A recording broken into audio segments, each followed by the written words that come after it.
제20대 대선 공식 선거운동 첫날인 오늘 이재명 민주당 후보는 부산에서 대구와 대전을 거쳐 서울로 올라오는 경부선 상행 유세에 나섰습니다. 이 후보는 위기 극복 총사령관으로서 진영을 가리지 않고 인재와 정책을 펴는 통합, 실용의 대통령이 되겠다고 말했습니다. 서울에서 출정식을 마친 윤석열 국민의힘 후보는 대전을 거쳐 대구, 부산으로 향하는 경부선 하행 유세에 돌입했습니다. 윤 후보는 반드시 정권 교체를 이뤄낼 것이며 국민위에 군림하는 청와대 시대를 마무리하고 국민과 동행하는 광화문 시대를 열겠다고 밝혔습니다. 데이트 폭력 피해로 신변 보호를 받던 여성이 전 연인에게 살해당하는 사건이 또 발생했습니다. 피해 여성과 같이 있던 남성도 흉기로 찌른 뒤 도주한 용의자는 부근 야산에서 숨진 채 발견됐습니다. 미국 뉴욕 맨해튼 차이나타운에서 30대 한국계 여성이 흉기에 찔려 숨진 채 발견됐습니다. 현장에서 20대 흑인 남성이 체포됐는데 아시아계에 대한 증오 범죄 가능성이 제기되고 있습니다. 오늘 20일까지인 현행 사회적 거리두기 조정 여부가 이르면 이번 주 금요일 발표됩니다. 방역당국은 11살 이하에게 접종할 코로나19 백신 사용 허가를 검토하고 있으며 허가 즉시 접종 계획을 마련하겠다고 밝혔습니다. 뉴스큐 잠시 뒤에 뵙겠습니다. 정월대보름 한파가 찾아오면서 종일 공기가 차가웠습니다. 내일은 오늘보다 더 추울 것으로 보여 서울에는 올해 첫 한파특보도 내려졌는데요. 내일 서울 아침 기온은 영하 11도, 체감온도는 영하 17도까지 떨어지겠습니다. 건강관리 잘 해주시기 바랍니다. 그 밖에 중부와 경북에도 한파특보가 내려졌고요. 내일 아침 대관령은 영하 16도, 대구는 영하 6도까지 떨어지며 오늘보다 3에서 6도가량 낮겠습니다. 한낮에도 서울은 영하 3도, 대전 영하 1도, 광주는 0도로 오늘보다 1에서 4도 낮아 춥겠습니다. 추위 속에 현재 충청과 호남 지역에는 눈이 이어지고 있습니다. 지금은 산발적으로 내리지만 밤사이 호남 서부에 강한 눈구름이 발달할 것으로 보여서 대설 예비특보도 내려져 있습니다. 내일 오전까지 호남 내륙에 최고 8cm, 충청에는 1에서 5cm의 눈이 내리겠고요. 이 지역의 눈은 낮 동안 소강 상태를 보이다가 내일 오후부터 모레 새벽 사이 또다시 내리겠습니다. 제주 산간에도 모레까지 최고 10cm의 많은 눈이 내릴 것으로 예상됩니다. 반면 눈이 내리지 않는 서울 등 수도권과 동쪽 곳곳으로는 다시 건조특보가 내려졌습니다. 불씨 관리 잘 해주시기 바랍니다. 금요일 오후부터 주말 사이 추위는 잠시 주춤할 전망입니다. 날씨였습니다. 네, 이어서 저녁 종합 뉴스 이브닝 뉴스가 방송됩니다. 시청해주신 여러분 고맙습니다. 시청자 여러분 안녕하십니까? 가장 빠른 종합 뉴스 뉴스큐 시작합니다. 22일간의 공식 선거운동이 시작된 첫날입니다. 후보들은 저마다 전략 지역에서 유세를 펼치고 있는데요. 이 시각 현장 분위기를 들어보겠습니다. 러시아의 침공이 임박했다는 소식이 전해진 우크라이나에는 지금 전운이 감돌고 있습니다. 국제 유가도 급등하는 상황, 전문가와 함께 이번 사태와 전망을 짚어보겠습니다. 네, 먼저 공식 선거운동 첫날, 지금 후보들은 어디에서 또 누구를 만나고 있을까요? 그리고 누가 지금 지원 유세를 하고 있을까요? 벌써부터 방송을 비롯해서 포털 광고에서도 후보들의 얼굴이 보이기 시작했습니다. 네, 후보들에게는 1초도 아까운 시간입니다. 민주당 이재명 후보는 경부선 상행선을, 국민의힘 윤석열 후보는 경부선 하행선을 따라서 서로 엇갈린 첫 유세를 시작했습니다. 국회 취재기자 연결합니다. 박서경 기자. 네, 국회입니다. 네, 먼저 민주당 이재명 후보, 부산에서부터 일정을 시작했는데요. 어떤 키워드에 방점을 뒀습니까? 네, 이 후보는 오늘 부산과 대구, 대전과 서울을 누비는 이른바 경부선 상행 유세를 펼치면서 종일 국민통합 메시지를 띄웁니다. 먼저 오늘 0시 공식 선거운동이 시작되자마자 이 후보는 부산항을 찾아 수출 선박 근무자들과 만났습니다. 오전 첫 거리 유세에서 나섰던 부산 부전역에서는 위기 극복 총사령관이 되겠다고 자부하면서 동시에 진영을 가리지 않고 인재와 정책을 펴는 통합 실용의 대통령이 되겠다고 다짐했습니다. 들어보겠습니다. 내 편이면 어떻고 네 편이면 어떻습니까? 전라도 출신이면 어떻고 경상도 출신이면 어떻습니까? 왼쪽이면 어떻고 오른쪽이면 어떻습니까? 박정희면 어떻고 김대중이면 어떻습니까? 국민에게 도움되는 것이라면 뭐든지 하겠습니다, 여러분. 대구 동성로로 이동해서도 최초로 TK 출신 민주당 대통령이 되어 통합의 전기를 마련하겠다는 뜻을 담아 연설했습니다. 또 이어질 대전 유세에서는 행정 수도를 완성해 충청 발전의 새 시대를 열겠다는 포부를 밝혔습니다. 저녁에는 호남선과 경부선이 만나는 서울 강남 고속버스 터미널에서 다시 한번 국민통합 메시지를 띄우면서 첫날 유세를 마무리하는데요. 이와 함께 소상공인 지원을 위한 50조 긴급 재정명령과 대대적 공급 확대, 부동산 대개혁도 다짐합니다. 네, 국민의힘 윤석열 후보도 경부선을 훑으면서 유세에 나섰죠. 네, 윤 후보는 이재명 후보와는 반대로 대전, 대구, 부산으로 향하는 경부선 하행 유세에 나섰습니다.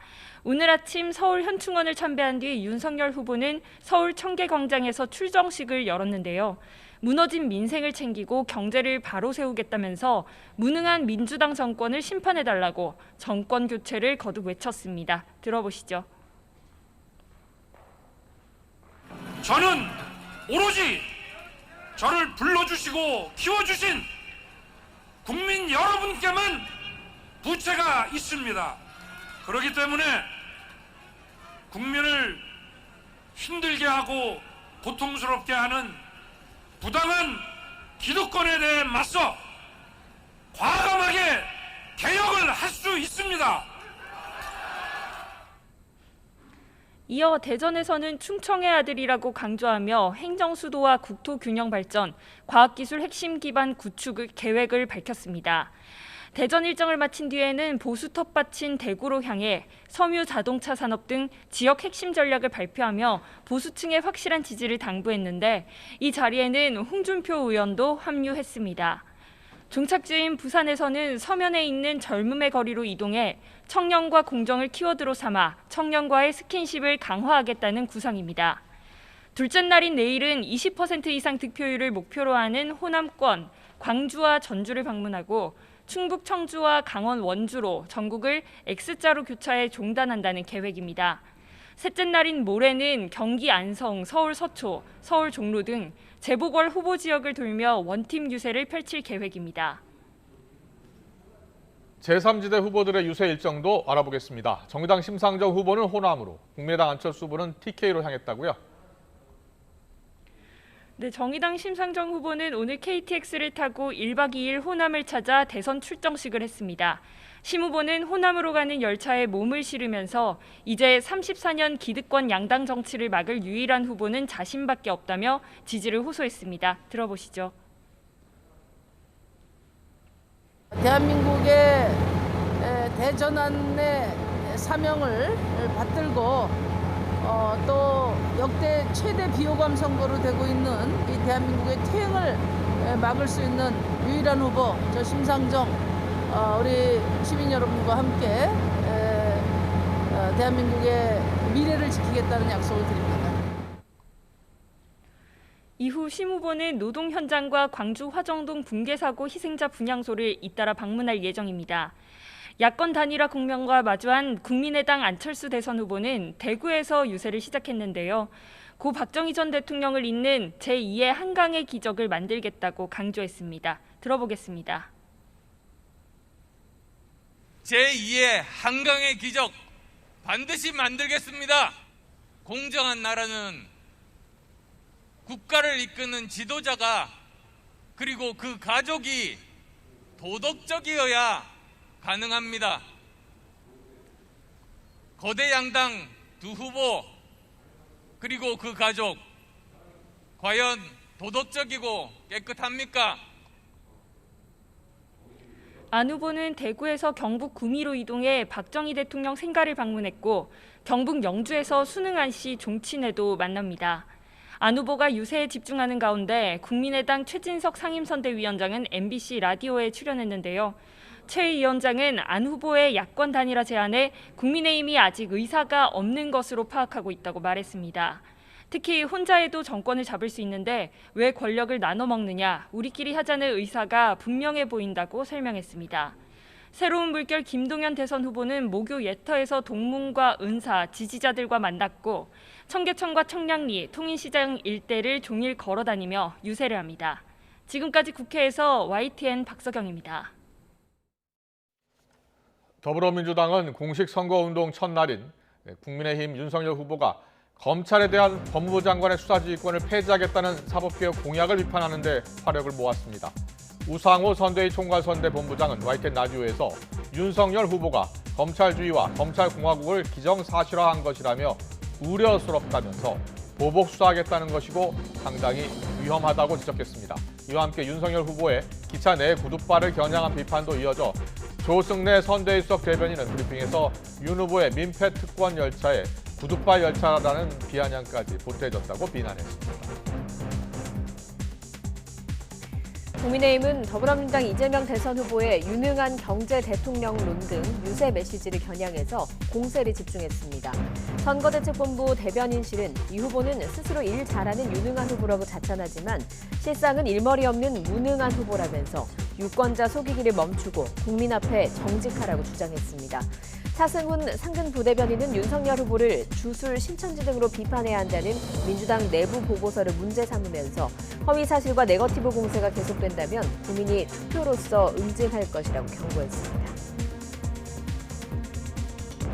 더불어민주당 고민정 의원이 반려동물들이 이재명 후보를 지지한다고 홍보하자 국민의힘 이준석 대표는 컨셉들보다는 사람이 먼저라고 비꼬았습니다. 민주당 선거대책위원회에서 동물권위원회 공동위원장을 맡고 있는 고 의원은 어제 SNS에 이렇게 많은 반려동물들이 지지 표명을 해줬다면서 이 후보 지지자들이 보낸 반려동물 명의의 지지 표명 사진을 공개했습니다. 그러자 이준석 대표는 SNS에 글을 올려 지금까지는 국민의힘이 자영업자, 은퇴계층, 학생, 가정주부 등의 유권자에게 우세를 보이고 있지만 동물들에게는 이재명 후보가 압도적 지지를 받고 있는 게 맞는 것 같다면서 당 대표로서 동물에 대한 선거운동을 지시할 계획은 없다고 응수했습니다. 국민의힘 윤석열 대선 후보가 발표한 공약 자료에 여성 혐오 표현이 그대로 실려서 논란을 빚고 있습니다. 윤 후보는 어제 사법개혁 공약을 발표했는데 보도 참고 자료의 경찰개혁 부문에는 일부 경찰이 오똑해하면서 사건 현장에서 범죄를 외면했다는 비난도 있다고 적시됐습니다. 논란이 일자 선대본부 원희룡 정책본부장은 입장문을 통해서 사과의 뜻을 밝히면서 자료에서 단어를 즉시 삭제하고 책임자를 해촉했다고 밝혔습니다.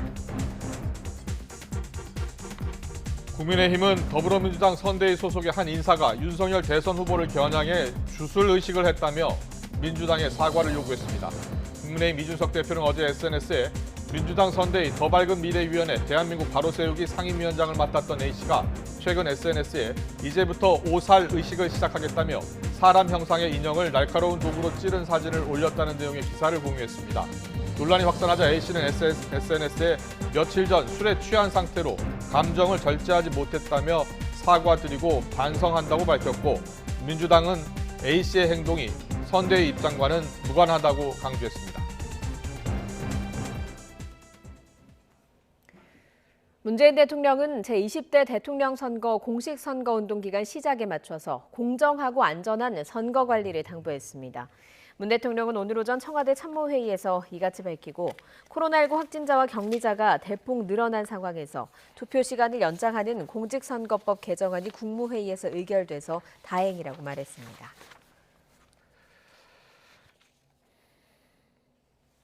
네, 대통령 선거를 앞둔 22일간의 열전, 이미 자정부터 그 숨가쁜 하루가 시작이 되고 있죠. 이번엔 긴장 속에 돌아가고 있는 여야의 첫 유세 현장, 유세 본부를 연결해 보겠습니다. 이재명 후보는 조금 전 대전 유세를 시작했고요. 그리고 잠시 뒤 저녁에는 마지막으로 서울에서 유세를 할 예정인데요. 양당의 유세 상황을 차례로 들어보겠습니다. 먼저 민주당 선대위 유세본부 부단장인 이재정 의원 화상으로 연결합니다. 의원님 나와 계시죠? 네, 안녕하세요. 네, 안녕하세요. 현재 의원님도 경부선을 따라서 서울 유세 현장으로 올라오고 계시는 거죠? 네, 맞습니다. 부산, 대구 이어서 조금 전 대전 유세를 마무리하셨고요. 예. 그래서 지금 서울로 향하고 있고 서울에서는 아마 전국 각각 따로 시작을 해서 올라오시는 우리 이낙연 총괄선대위원장과 정세균 전 대표님까지도 합류해서 유세를 벌이게 됩니다. 그렇군요. 그러면 언제쯤 어디서 만나서 유세를 하는 겁니까? 서울에서? 네, 저희 7시 고속버스 터미널 앞 광장입니다. 물론 그 예. 전부터 서울시당에서 벌이는 개별 유세가 진행되고 있고요. 네네. 후보는 그것보다 조금 늦은 시각에 도착해서 시민들을 만날 예정입니다. 그렇군요. 알겠습니다. 오늘 첫 유세 일정 부산에서 가졌습니다. 의원님도 함께 네, 하셨는 걸로 알고 있는데요. 네, 첫날이라면 현장 네. 분위기가 좀 어땠습니까? 네, 새벽에 유세차를 처음 대는 그 부전역 앞부터 함께 했었는데요. 예. 부전역이 또 메가시티를 잇는 상징적인 곳이어서 저희가 선택했는데 예. 아침부터 바쁘게 지나가는 시민들 처음에는 뭐 선거 오늘부터 시작하는 거예요 하는 그런 흘깃흘깃한 예. 그런 시선이다가 함께 많이 둘러 모여서 연호도 외쳐주시고 어색하게 이렇게 쳐다보시던 분들도 함께 참여하시면서 유세 사실 조금 어려운 상황에서 벌어지고 있는 선거긴 하지만 치러지고 있는 선거긴 하지만 예. 조금 더 들떠하면서 참여하셨던 것 같아요. 그렇군요. 그리고 오늘 자정부터 사실 선거 운동이 시작됐기 때문에 첫 선거 일정으로는 부산항을 선택했잖아요. 어떤 상징적 네. 의미가 담겼다고 봐야 될까요? 네, 통상 자정부터 시작한 선거에는 모든 당들이 시장을 찾거나 또는 예. 젊은이들이 많이 있는 거리를 찾기 마련인데 예예. 지금 오미크론 상황 때문에 9시면 모두 깜깜하고 사실상 거리가 한산해지는데요. 네. 그런 일정들을 생략하는 게 맞을까 고민을 하다가 특히 불 밝히고 있는 곳을 찾고 부산의 이 부산항이 가지는 상징성은 세계 물류도시로서 굉장히 기대를 받고 있는 곳입니다. 지금도 물류량이 상당량이 세계 순위 안에 들고 있습니다. 예. 그래서 관제탑에서 사실 이 모든 것들에 안전하게 그 항로를 밝혀주는 역할을 하는 분들을 만나 뵙고 요거도 취하고 또 불 밝히면서 항해를 하고 있는 무역 선박들 그리고 또 우리 해경의 여러분들을 관제로 송수신하면서 응원을 드렸습니다. 그렇군요. 자, 공개된 유세차를 보니까요. 선거 공식 슬로건도 크게 붙어 있었습니다. 앞으로 제대로 나를 위해 이재명, 유능한 경제대통령 이재명 이렇게 표현이 되어 있었습니다. 자, 이 문구를 뽑은 이유는 뭡니까?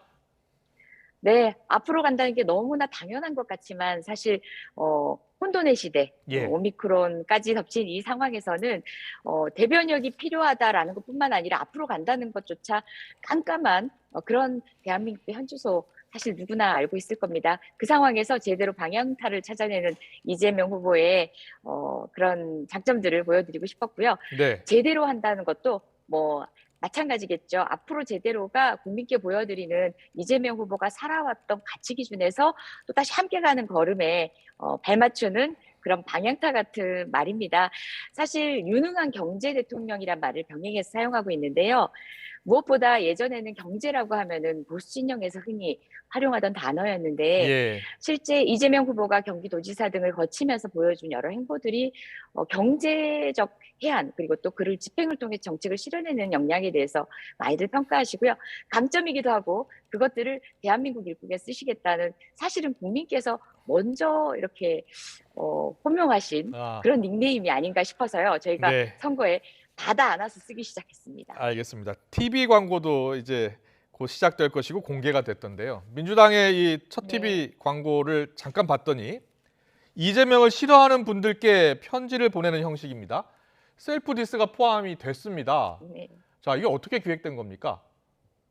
네, 흔히 셀프 디스라고도 하는데요. 네. 그게 어떻게 보면 용기가 필요한 거기도 하고 사실은 가장 설득력 있게 다가가는 방법이기도 합니다. 어떻게 보면 오해일 수도 있고 예. 또는 그 지점을 회피하면서 지지해 주시는 분들에게도 솔직한 속내를 소통할 수 있는 가장 정직한 방법이라고 생각했고요. 네. 무엇보다 많은 분들이 생각하는 이재명 후보의 정말 선명성이라는 것이 또 날카로움으로 보이기도 하고 때로는 그 호전적이라든지 그런 부정적인 이미지로 이해하시기도 하는데요. 그 부분들이 가진 국민에게 일꾼으로 쓰이기에 장점으로 발현될 수 있는 지점에 대해서 더 설득력 있게 전하고 싶었습니다. 네. 김영희 PD님이 기획하신 것으로 알고 있는데 맞죠? 네, 네, 맞습니다. 예. 확실히 이 정치적 언어를 정치적 방식으로만 구현할 때와 예. 그것들을 감성과 함께 국민에게 다가갈 수 있는 마음으로 다가갈 수 있는 그런 영상과 음악과 그런 언어를 선택하는 역량들은 각각 그래서 전문가인가 보다 예. 라는 생각이 들었고요. 네. 저도 영상을 보면서 또 다르게 느껴지는 바가 있었습니다. 혹시 네. 저기 국민도 아실 것 같습니다. 예. 혹시 상대 후보 윤석열 후보 TV 광고도 혹시 보셨나요? 아직은 제가 아직 못 보셨군요. 오늘 천주세 준비를 위해서 예. 네, 사소한 것도 체크할 것이 많아서 아직은 보지 못했네요. 예, 알겠습니다. 네. 그러면요. 다음 질문 드릴게요. 오미크론 유행으로 지금 하루 5만 명 이상 확진자 계속 나오잖아요. 네, 네. 네. 아무래도 이게 지금 대면 유세가 예전만큼 자유롭지 못한 상황입니다. 그래서 어떻게 준비하고 계신지도 궁금합니다. 네, 저희가 당초 발표하면서 유세 컨셉을 모두를 위한이라고 해서 WE, 우리라는 의미도 있지만 예. 위한다, 누군가를 배려한다라는 의미도 담았습니다. 예. 사실 오미크론 상황이라는 것을 고려하기도 한 것인데요. 여러 명이 모일 수 있는데 특히 약자라든지 우리 어린이라든지 어르신 같은 경우는 군중들이 많이 모이는 곳에는 오시기가 힘듭니다. 그래서 저희가 드라이브인 유세라든지 기타 찾아가는 다양한 방법에 대한 고려를 많이 했는데요. 예. 그간 정치권에서 특히 더불어민주당이 소통했던 온라인 방식은 기본으로 하고요. 기타 모두가 함께 모여 광장의 느낌을 가지면서도 방역 수칙으로부터 조금 더 철저히 보호받을 수 있는 다양한 방식의 유세 중에 드라이브인 유세도 있고요. 예. 특히 저희는 유세단 안에 그 방역 상황실을 운영을 합니다. 네. 신현영 그 의사 출신 의원님이 단장을 맡아주셔가지고 담당을 해주셔서 운영을 하고요. 네. 또 현장에서는 방역과 관련된 지킴이 그 자봉단도 운영을 하면서 무엇보다 민폐가 되는 선거가 될 수 없고 국민이 또 축제를 의기소침하게 축제 광장에 나오지 않는 축제가 되어서도 안 되기 때문에 네. 국민을 위한 축제를 위한 다양한 장치를 활용하고 있습니다. 알겠습니다. 초유의 방역 유세입니다. 알겠습니다. 오늘부터 이재명 후보 얼굴과 기호 1번을 새긴 유세차가 전국을 이제 돌게 될 텐데요. 전국에 지금 네. 몇 대 정도가 투입될 예정입니까? 예, 지금 현재 전체적으로 306대가 있고요. 예. 그리고 그 가운데는 17대가 전기차입니다. 방역별로 한 대씩 그리고 또 전기차의 전기를 이렇게 적절하게 공급할 수 있는 지역인지 아닌지에 따라서 적절한 방식으로 활용을 하고 있는데요. 네. 사실 상당히 호응이 좋습니다. 이미 전기차에 대한 소비자들의 선호도 있는 마당에 유세차가 그와 같은 개념을 도입하지 않았다는 게 지금까지 도입하지 않았다는 게 낯설 정도로 사실 우리 생활에는 익숙한 풍경인데요. 예. 더불어민주당의 가치로 또 이재명 후보가 지향하는 정말 탄소 중립에 대한 지향이라든지 여러 가지 경제적인 환경 정책, 당장 경제를 위해서 필요한 환경에 대한 정확한 소신을 담은 그런 우리 유세 방식이기도 합니다. 네, 알겠습니다. 마지막으로요. 자, 이재명 후보가 영혼의 밑바닥까지 동원해서 죽을 힘을 다해서 하겠다라는 말을 했습니다. 앞으로 남은 22일 임하는 각오를 짧게 들어보겠습니다. 네, 부산에서부터 출발했고요. 더불어민주당에는 험지 같았던 대구에서도 예상치 못한 인파들이 정말 열정적으로 힘을 실어주셨습니다. 대전을 거쳐서 이제 통합의 길로 서울에서 우리 시민 여러분, 대한민국 국민 여러분께 전국에서 모아온 모든 소망과 희망을 다시 설명드릴 겁니다. 저녁에 서울에서 뵙겠습니다. 최선을 다하겠습니다. 네, 국민 여러분과 알겠습니다. 함께 내일을 열어가겠습니다. 네, 알겠습니다. 오늘 말씀 잘 들었습니다. 민주당 선대 유세본부 부단장 이재정 의원이었습니다. 고맙습니다. 네, 고맙습니다. 네. 그리고 잠시 뒤에는 국민의힘 선대위 총괄 유세단장 이주환 의원을 연결할 예정입니다. 지금 이주환 의원이 연결이 안 되고 있는데요. 이주환 의원 연결이 되는 대로 국민의힘 유세 현장 분위기 들어보겠습니다.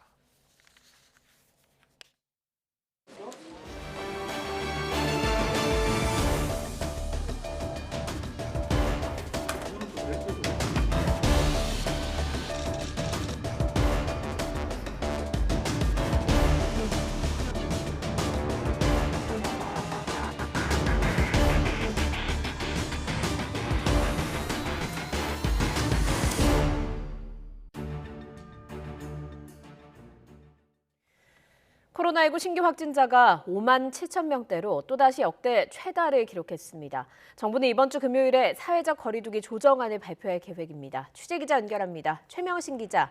네, 최명신입니다. 네, 신규 확진자 현황부터 정리해 주시죠. 네, 오늘 0시 기준 코로나19 신규 환자는 5만 7,177명입니다. 전날보다 2,500여 명 늘어난 역대 최다 수치인데요.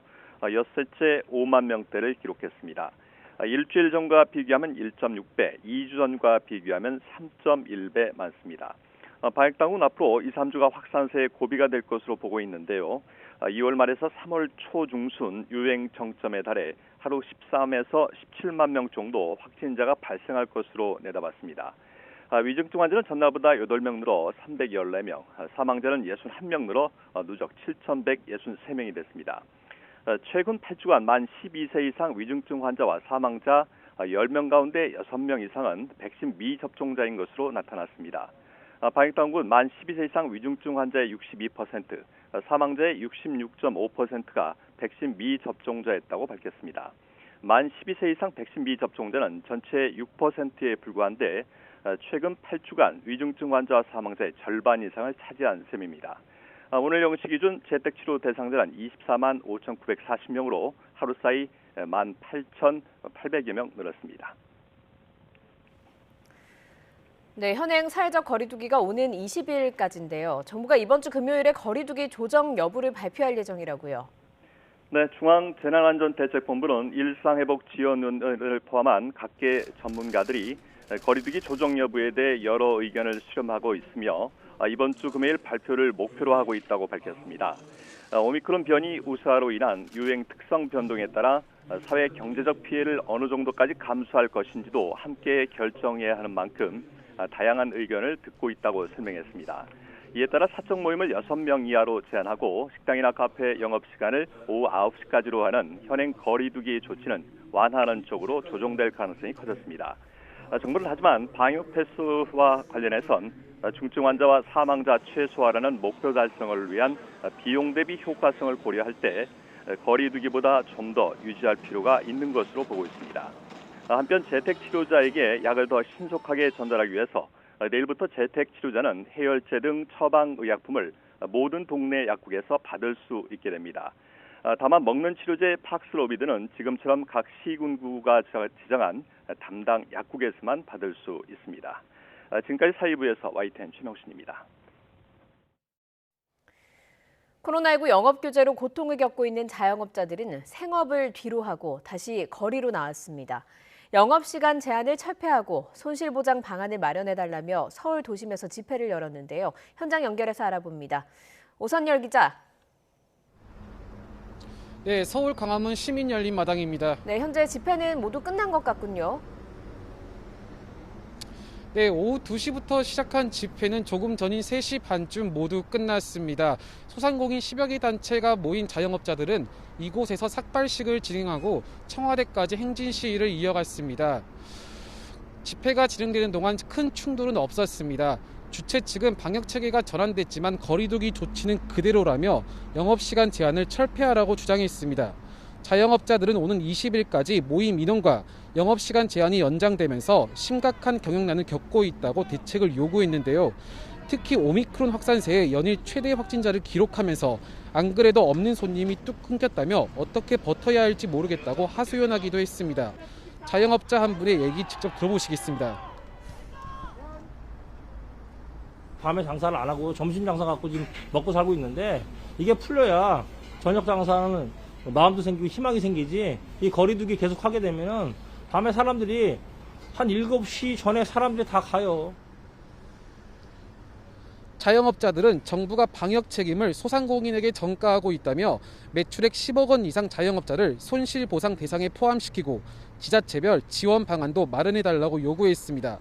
특히 자영업자에 대한 처우가 개선되지 않으면 다음 주 월요일 21일부터 정부 방역 지침에 저항해 24시간 영업을 계속하겠다고 밝혔습니다.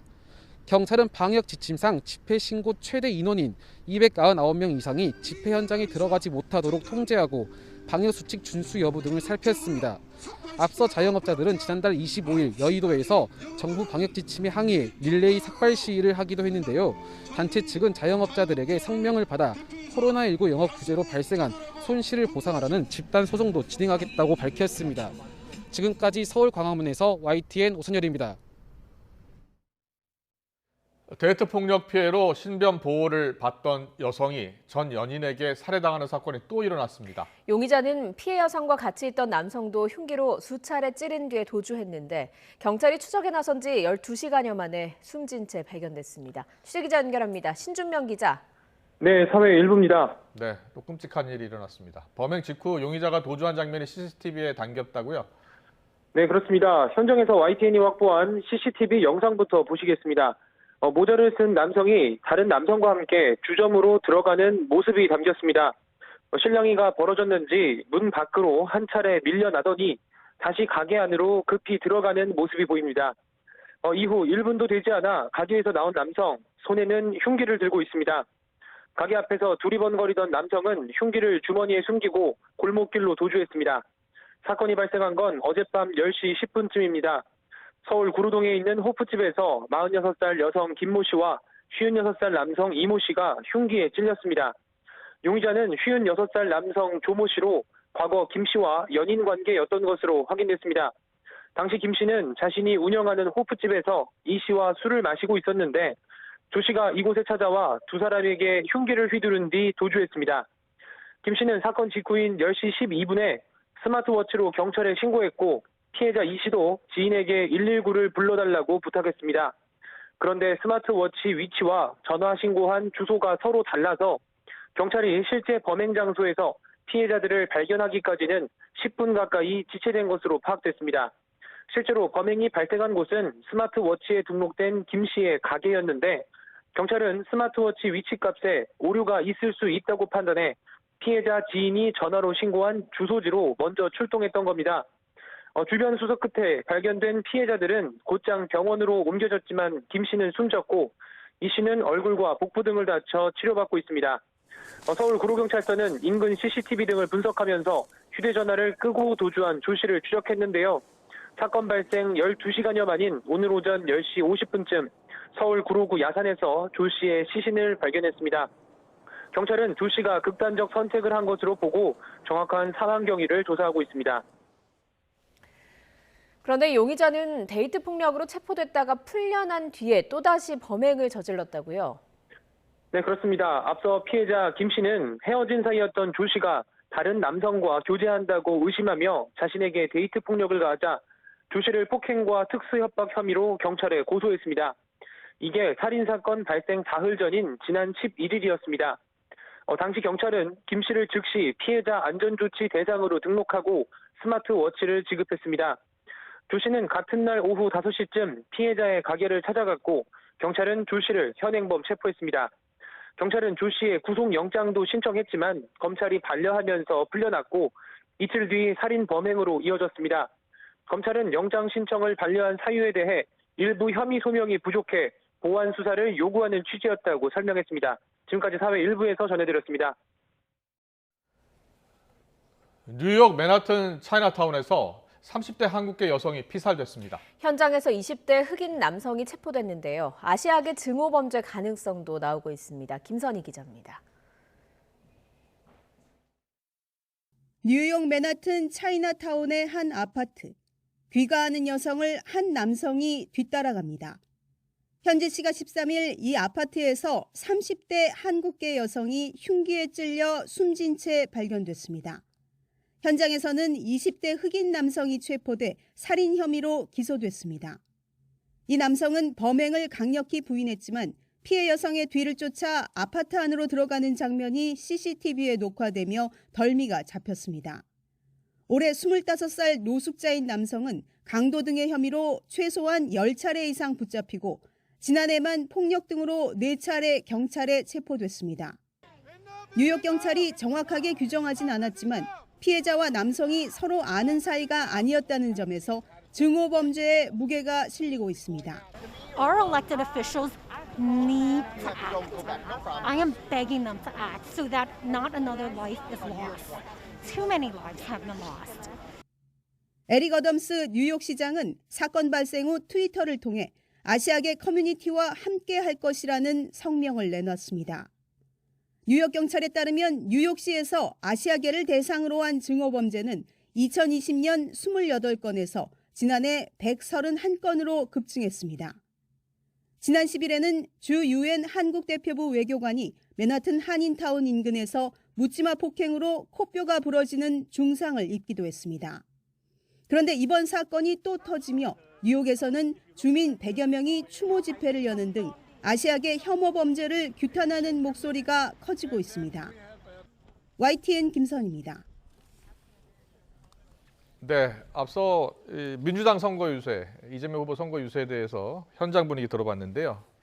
국민의힘 현장 분위기 들어보겠습니다. 윤석열 후보는 경부선 하행선을 따라가고 있습니다. 아침에 서울을 시작으로 조금 전 대구에서 유세를 가졌다고 하고요. 마지막 유세지가 부산이라고 합니다. 국민의힘 선대위 총괄 유세단장 이주환 의원이 연결돼 있습니다. 의원님 나와 계시죠? 네, 안녕하세요. 이주환입니다. 네, 반갑습니다. 안녕하십니까 의원님. 네. 네네. 지금 부산에 도착을 한 겁니까? 네, 도착해 있습니다. 아, 그럼 거점 유세가 시작된 거네요? 네, 이제 시작을 했고요. 네. 많은 인파들이 지금 모여 있습니다. 아, 많은 인파들이 모여 있었군요. 네네. 자, 보면 윤 후보 같은 경우에 청계광장에서 출정식 했고요. 그리고 네. 이재명 후보와 보니까 정반대 동선이더라고요. 이 동선 네. 계획, 그러니까 서울부터 부산까지 왜 이렇게 계획을 짠 겁니까? 서울 청계천 출정식이라는 것은 네. 서울이 이제 정권 교체 출발지라는 것을 선언한 것이라고 보시면 되겠고요. 예. 이 대선 민심의 이 바로미터이고 네네. 중도층과 청년들의 여론이 직결되는 서울에서 정권 교체 대진행을 시작한 것입니다. 네. 이 또 다른 의미를 보면 이 경부선이 우리 아하 유세라는 명명을 했는데 네. 이 서울 부산 축을 잇는 대한민국을 넘어 유럽까지 이어지는 미래를 담아낸다는 상징을 해서 그 아하 유세의 명명을 했습니다. 그렇군요. 예. 그 현장 분위기는 좀 어땠습니까? 지금 현장 분위기는 지금 많은 젊은이들이 모여 있고 특히 이제 2030 젊은 세대들이 부산의 미래이고 네. 또 이거 2030이 또 우리 부산 엑스포 유치를 통해서 부산을 예. 이끌 이 주인공들인데 예, 예. 이 윤석열 후보의 대선 승리를 위해서 지금 뜨거운 응원을 보내주고 계십니다. 그렇군요. 2030 젊은층이 윤석열 후보에게 주로 어떤 주문을 하던가요? 지금 위선과 거짓의 이 정권을 막아내고 예. 이 공정과 상식이 통하는 우리 청년들의 미래를 꿈꿀 수 있는 그런 정권을 만들어 달라는 열망이죠. 네. 예. 오늘 공개된 슬로건을 보니까 국민 키운 윤석열, 내일을 바꾸는 대통령 이렇게 적혀 있던데, 자 네. 이번 슬로건의 의미 어떤 의미를 담았다고 보면 되겠습니까?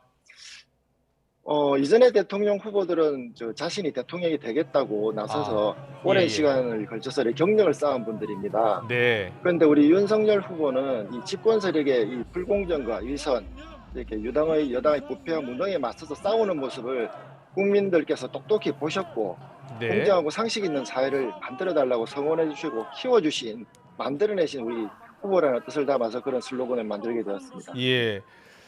윤석열 후보가 오늘 유세에서 가장 강조했던 내용이 뭐였습니까?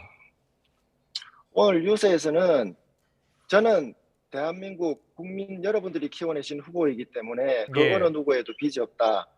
국민들에게 빈 이 부채를 갚기 위해서라도 최선을 다해서 부강한 대한민국을 만들겠다는 게 그 주된 내용이었습니다. 아, 국민의 같은 경우에는 유세차 300여 대가 전국을 돈다고 들었는데 네네.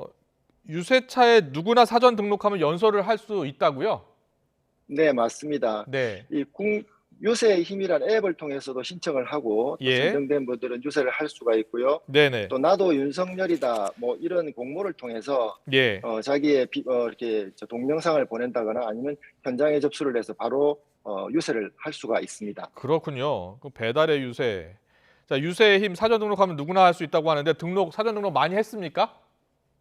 사전 등록을 해서 평균 한 곳에서 3분, 4분 정도 지금 유세를 하고 있는 실정입니다. 그렇군요. 그러면은 윤 후보가 유세차에 오르기 전에 지원 유세하는 원하는 사람은 누구나 올라가서 유세를 할 수 있는 거군요?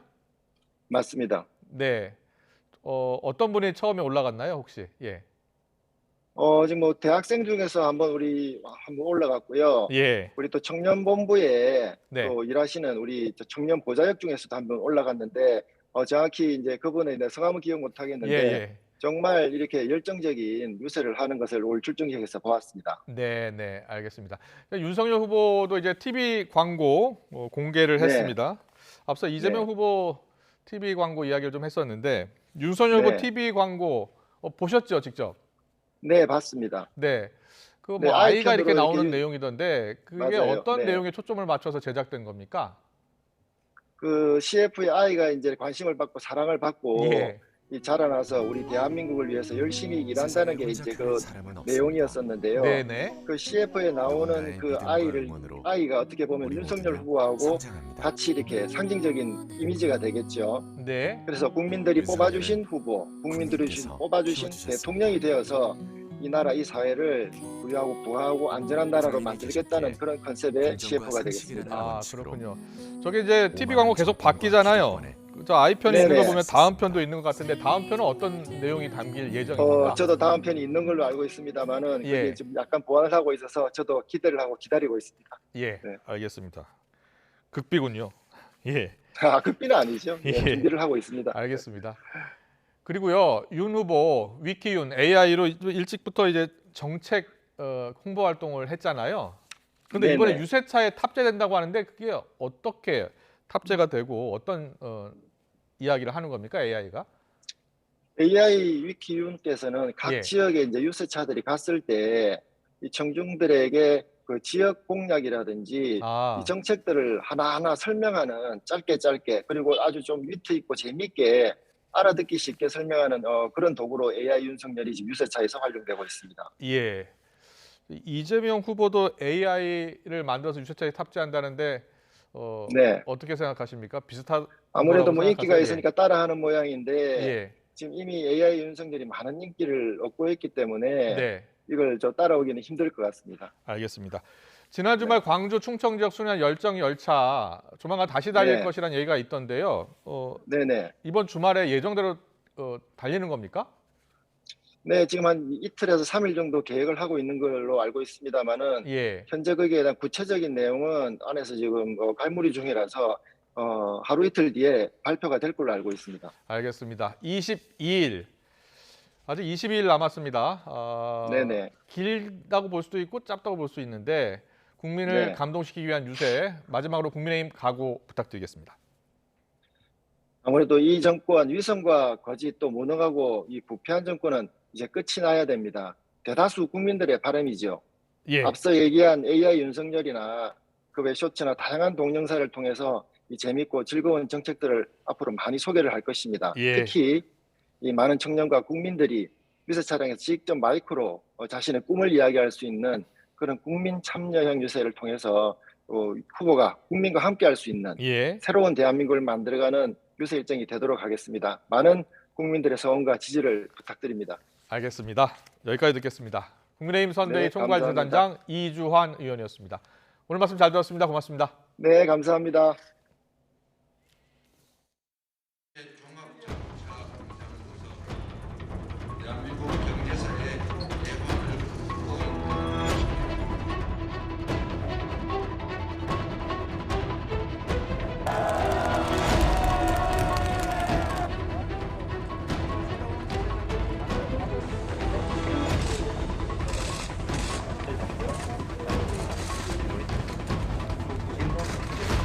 진정한 선진국 만들 준비 됐습니까? 네! 준비됐어요? 네! 됐나? 네! 됐나? 나는 상행선 나는 하행선 열차에 몸을 실었다.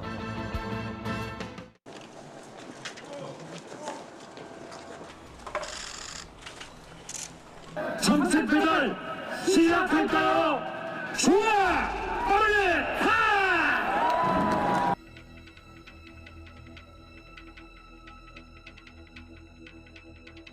호남 시민들과 함께 대한민국의 역사적 퇴행을 막고 주 4일째 녹색 복지국가 만들겠습니다.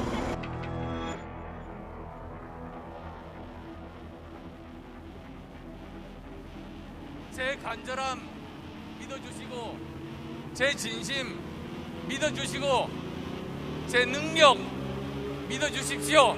국민 국민 여러분, 감사합니다.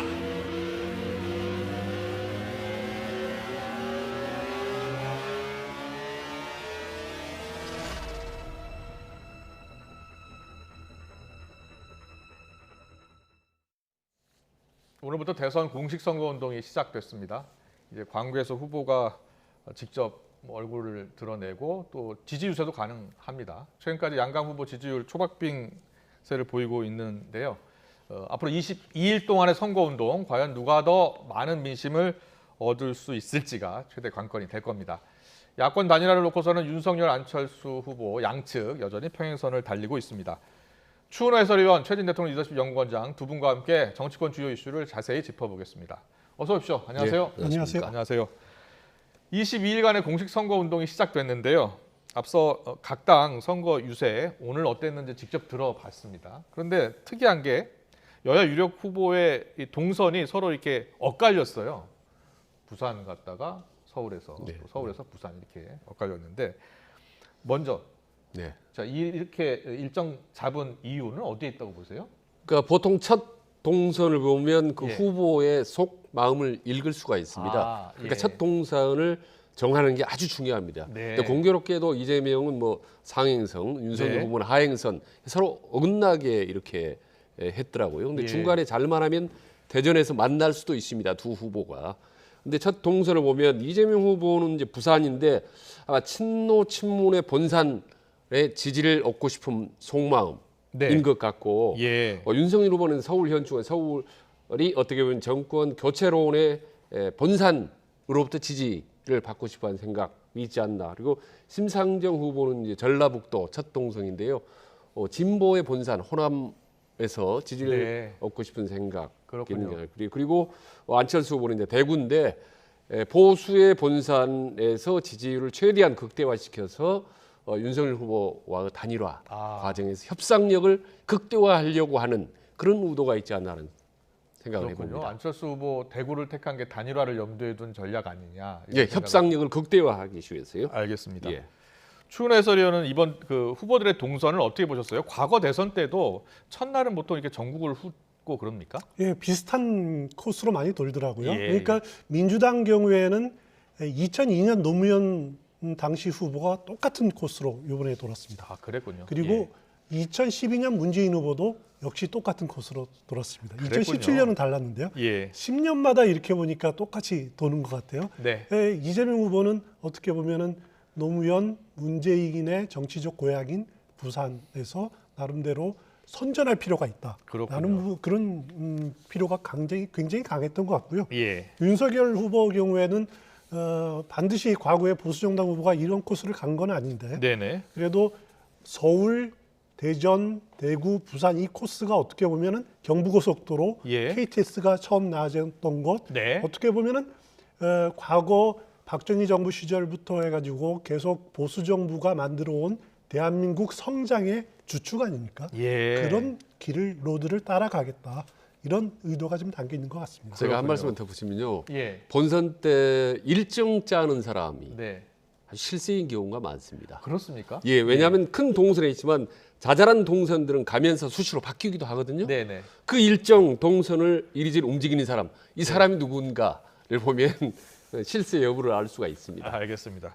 그리고 추은호 해설위원님, 22일간의 이 선거운동 시작됐습니다만 할 수 있는 게 있고 또 절대 해서는 안 되는 게 있잖아요. 예, 일단 오늘 선거운동 되면서 일단 유세차가 등장을 했죠. 네. 후보별로 프레카드도 등장했고 이런 이제 선거운동 분위기가 튀고 있는데 가만히 보시면은 선거운동원이 어깨띠라든가 점포라든가 네. 도구를 이용해 선거운동하는 것을 볼 수 있습니다. 예. 이것은 등록된 선거운동원만 할 수 있습니다. 아, 등록된 선거운동원만 저렇게 띠를 두르고 할 수 있군요. 그렇습니다. 이 선거운동원은 또 이제 선관위가 정한 규정에 따라 정한 일당도 받을 수가 있습니다. 수당도 받을 수가 있는데 예. 하지만 그러면 일반 유권자는 선거운동을 못하냐? 그렇지 않습니다. 앞서 우리 말씀드렸지만은 일반 유권자도 유세차에 올라가지고 네, 지원 대중 있는 유세. 데서 지원 유세나 지지나 반대 의견 표현할 수가 있습니다. 네, 네. 하지만 허위 사실을 말한다든가 아니면은 뭐 비방은 할 수가 없는 거고요. 네. 일반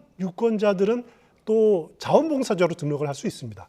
네. 자원봉사자로 등록을 하지만은 그 사람들은 어깨띠라든가 점퍼는 입지는 못하고 또 수당도 받을 수는 없습니다. 알겠습니다. 22일간의 대선 공식 선거운동 시작됐는데요.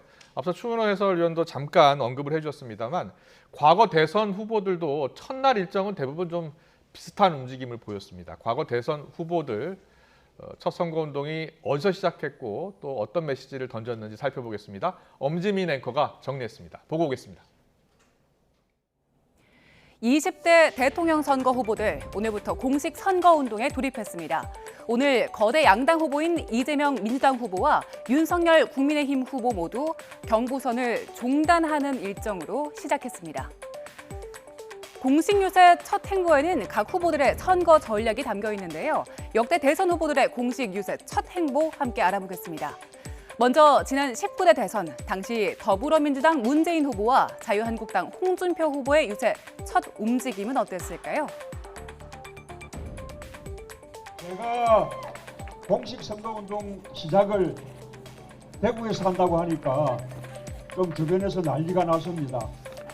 우리 더불어민주당 역사상 지금까지 대구에서 유세를 시작한 일이 없었습니다. 통합으로 국민의 선택을 받고 싶습니다.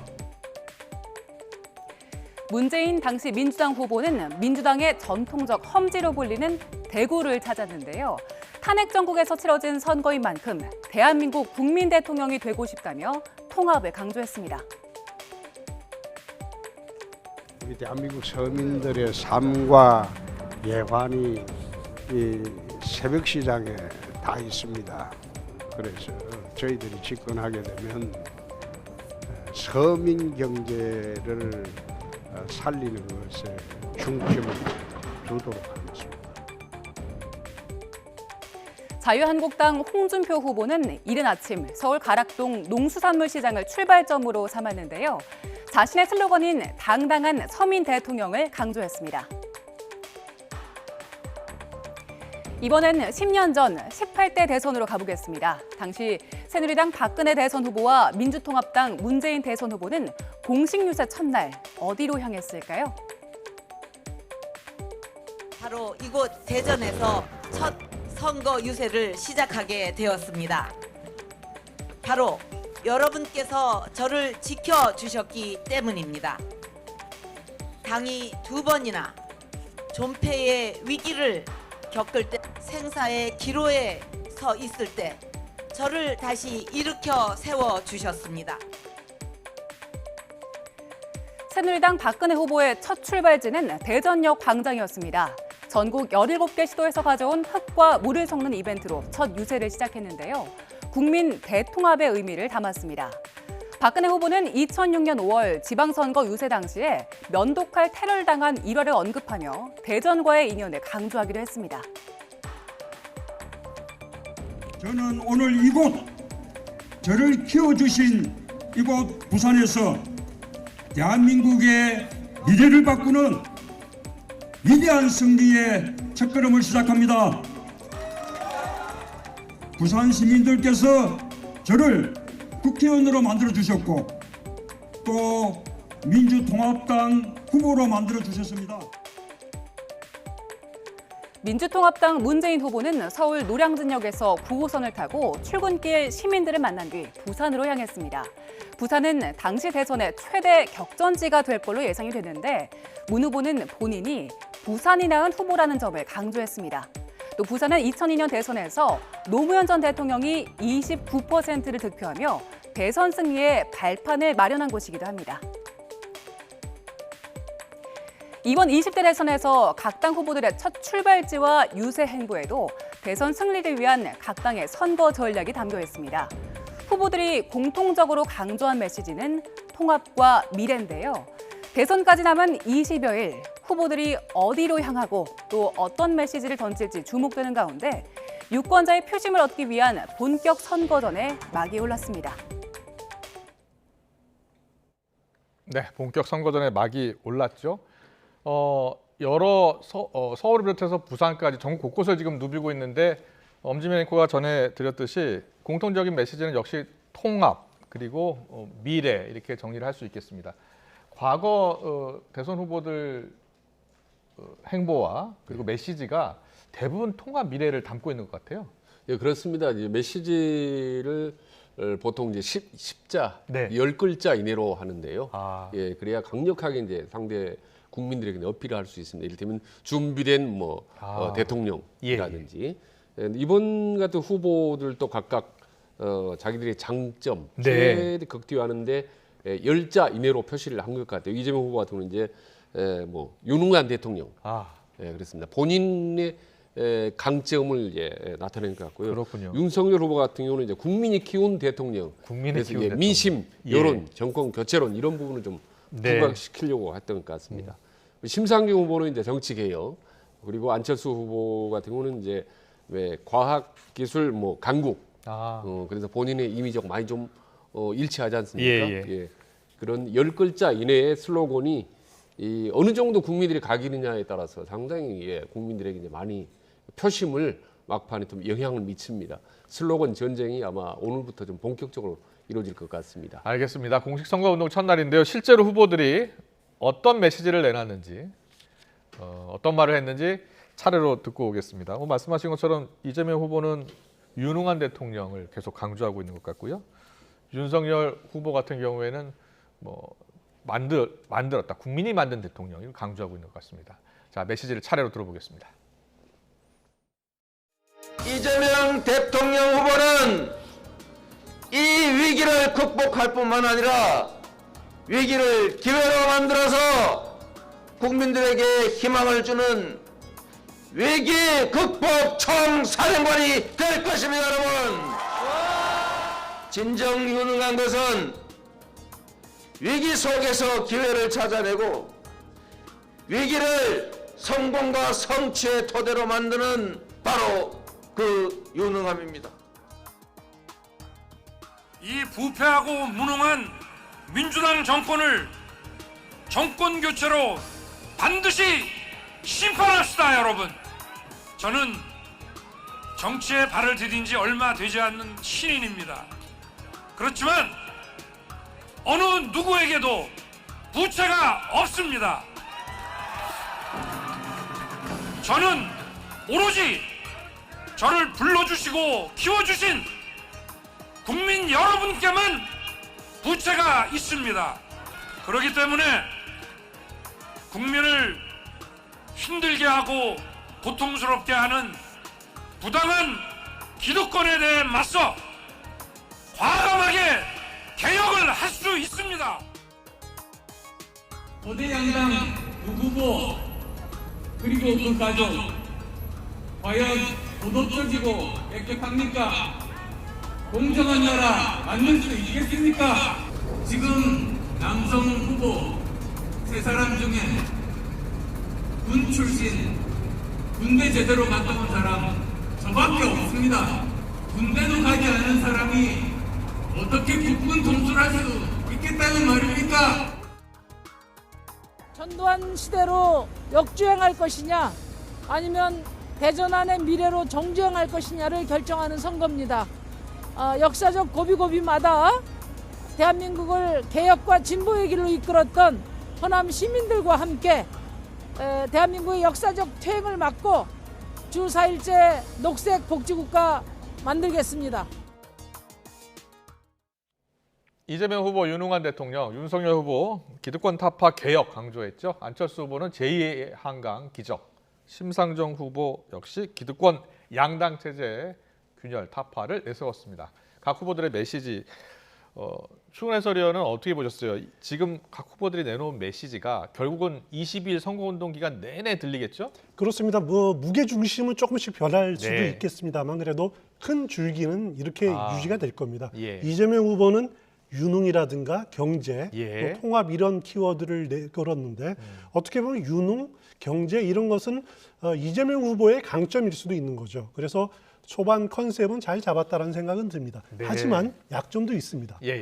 이렇게 유능, 경제를 내세울 수 있는 것은 자기가 현장 행정을 잘한다, 지방 행정을 잘한다라는 것에서 출발하지 않습니까? 하지만 약점이 뭐냐면은 대장동 의혹 이런 것들 또 부인 김혜경 씨 법인카드 논란 이런 것들이 또 지방행정을 많이 했다는 것이 반대로 또 약점으로 우리가 또 아는 부분들이니까 반드시 좋은 접근 방법만은 아니다라는 생각이 들고요. 윤석열 후보가 내세운 거는 개혁, 심판 크게 두 가지로 생각이 되는데 정치신이라는 거 강조하는 건 좋습니다만은 어떻게 보면은 또 달리 보면은 정치 역량에 좀 의구심을 품을 수도 있는 대목도 있거든요. 그리고 뭐 참모 뒤에 숨지 않겠다라고 하지만은 또 누구나 다 알고 있는 윤핵 간의 문제 이런 것들도 선거 운동 과정에서 나타났는데 그런 부족한 부분들을 어떻게 극복하느냐 이것이 또 관제인 것 같습니다. 안철수 후보는 제2한강의 기적 이야기를 많이 했는데 저는 상당히 개념을 잘 잡았다는 생각입니다.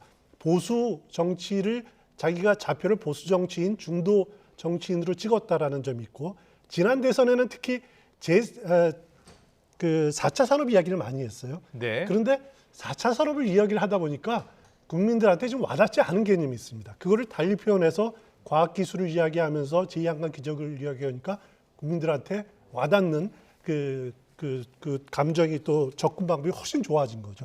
심상정 후보는 어떻게 보면 기득권 양당 체제 균열을 내겠다. 이것은 어떻게 보면은 지금 정치 개혁이 필요하다라고 하는 진보 정당의 존재 의미를 어떻게 해서라도 조금이라도 알리고 싶어하는 그런 절박감이 좀 담겨 있다 이런 생각이 듭니다. 그렇군요. 공식 선거 운동이 시작되면 모두 저렇게 각 정당의 색깔이 담긴 그 점퍼를 많이 입잖아요. 근데 오늘 이재명 후보는 곳곳에서 양복을 입은 모습이 보여요. 특별한 이유가 있을까요? 그러니까 상당히 좀 뭔가 좀 점잖하고 신뢰감을 주는 그런 느낌을 주려고 하지 않겠습니까? 가볍다라는 트위터라는 데든 좀 왔다 갔다 한다 이런 이미지를 주기 때문에 오히려 보완하는 차원에서 오히려 좀 양복을 입었지 않는 생각을 합니다. 뭐 기자들이 또 질문을 할 것 같긴 합니다. 그리고 보통 공식 선거 운동이 시작되면요. 부인과 같이 이렇게 유세를 시작하는 장면도 과거에 본 것 같은데 오늘은 유력 후보 두 후보의 부인이 보이질 않네요. 김혜경 씨, 김건희 씨.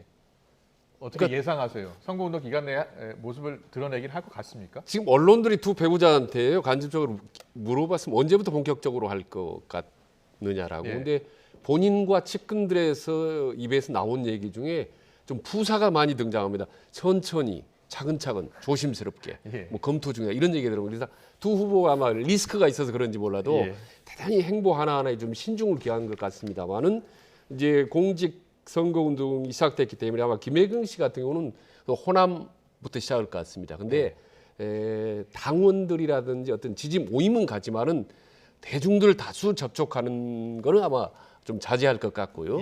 대신 좀 사찰을 호남에 있는 사찰을 많이 돌 예정입니다. 왜냐하면 불심 끌어안기 차원에서 뭐 반대로 김건희 씨 같은 경우는 본인이 주특기를 살려서 문화예술계 쪽 사람들을 먼저 만날 예정인 거고요.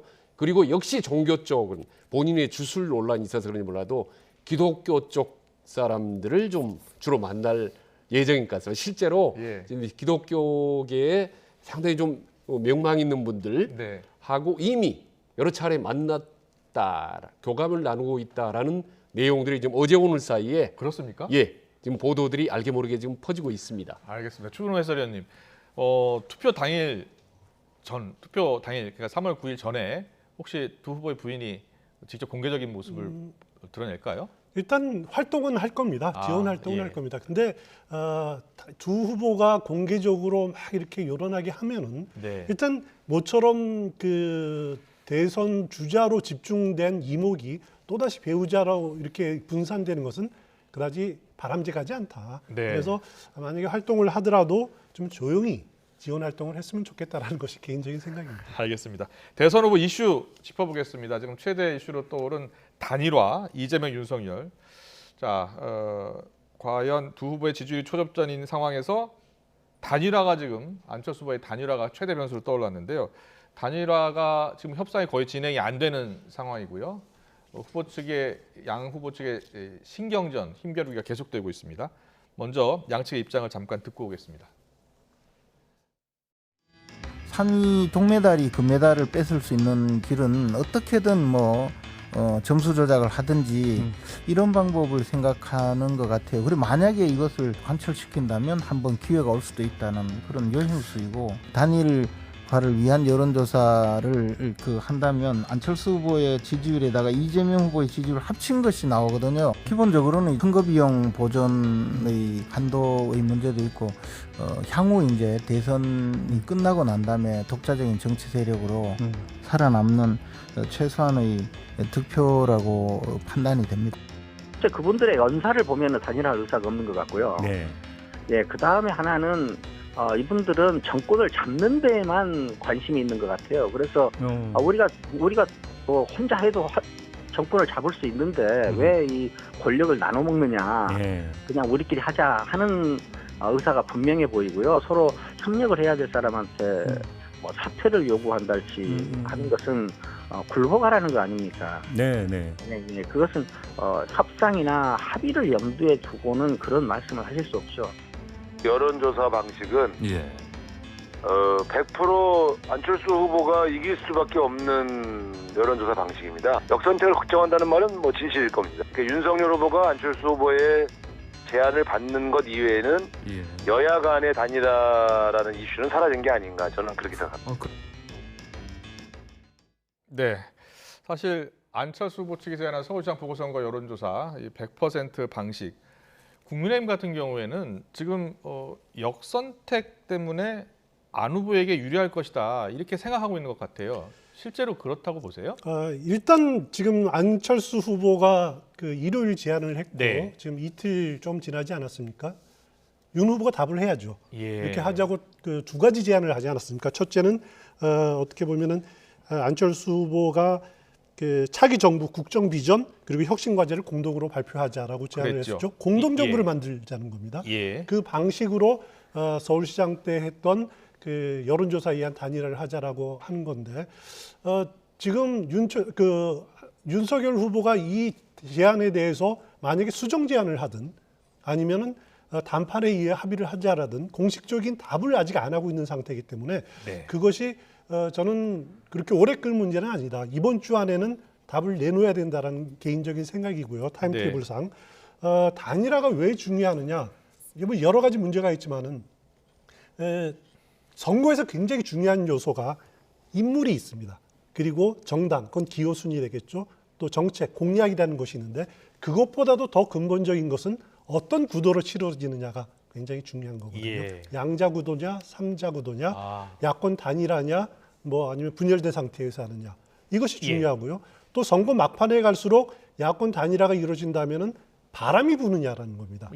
그러면은 야권 단일화가 그 자체가 목표가 아니라 구도를 바뀌고 야권의 바람을 일으킬 수 있는 가장 확실한 방법은 뭐냐.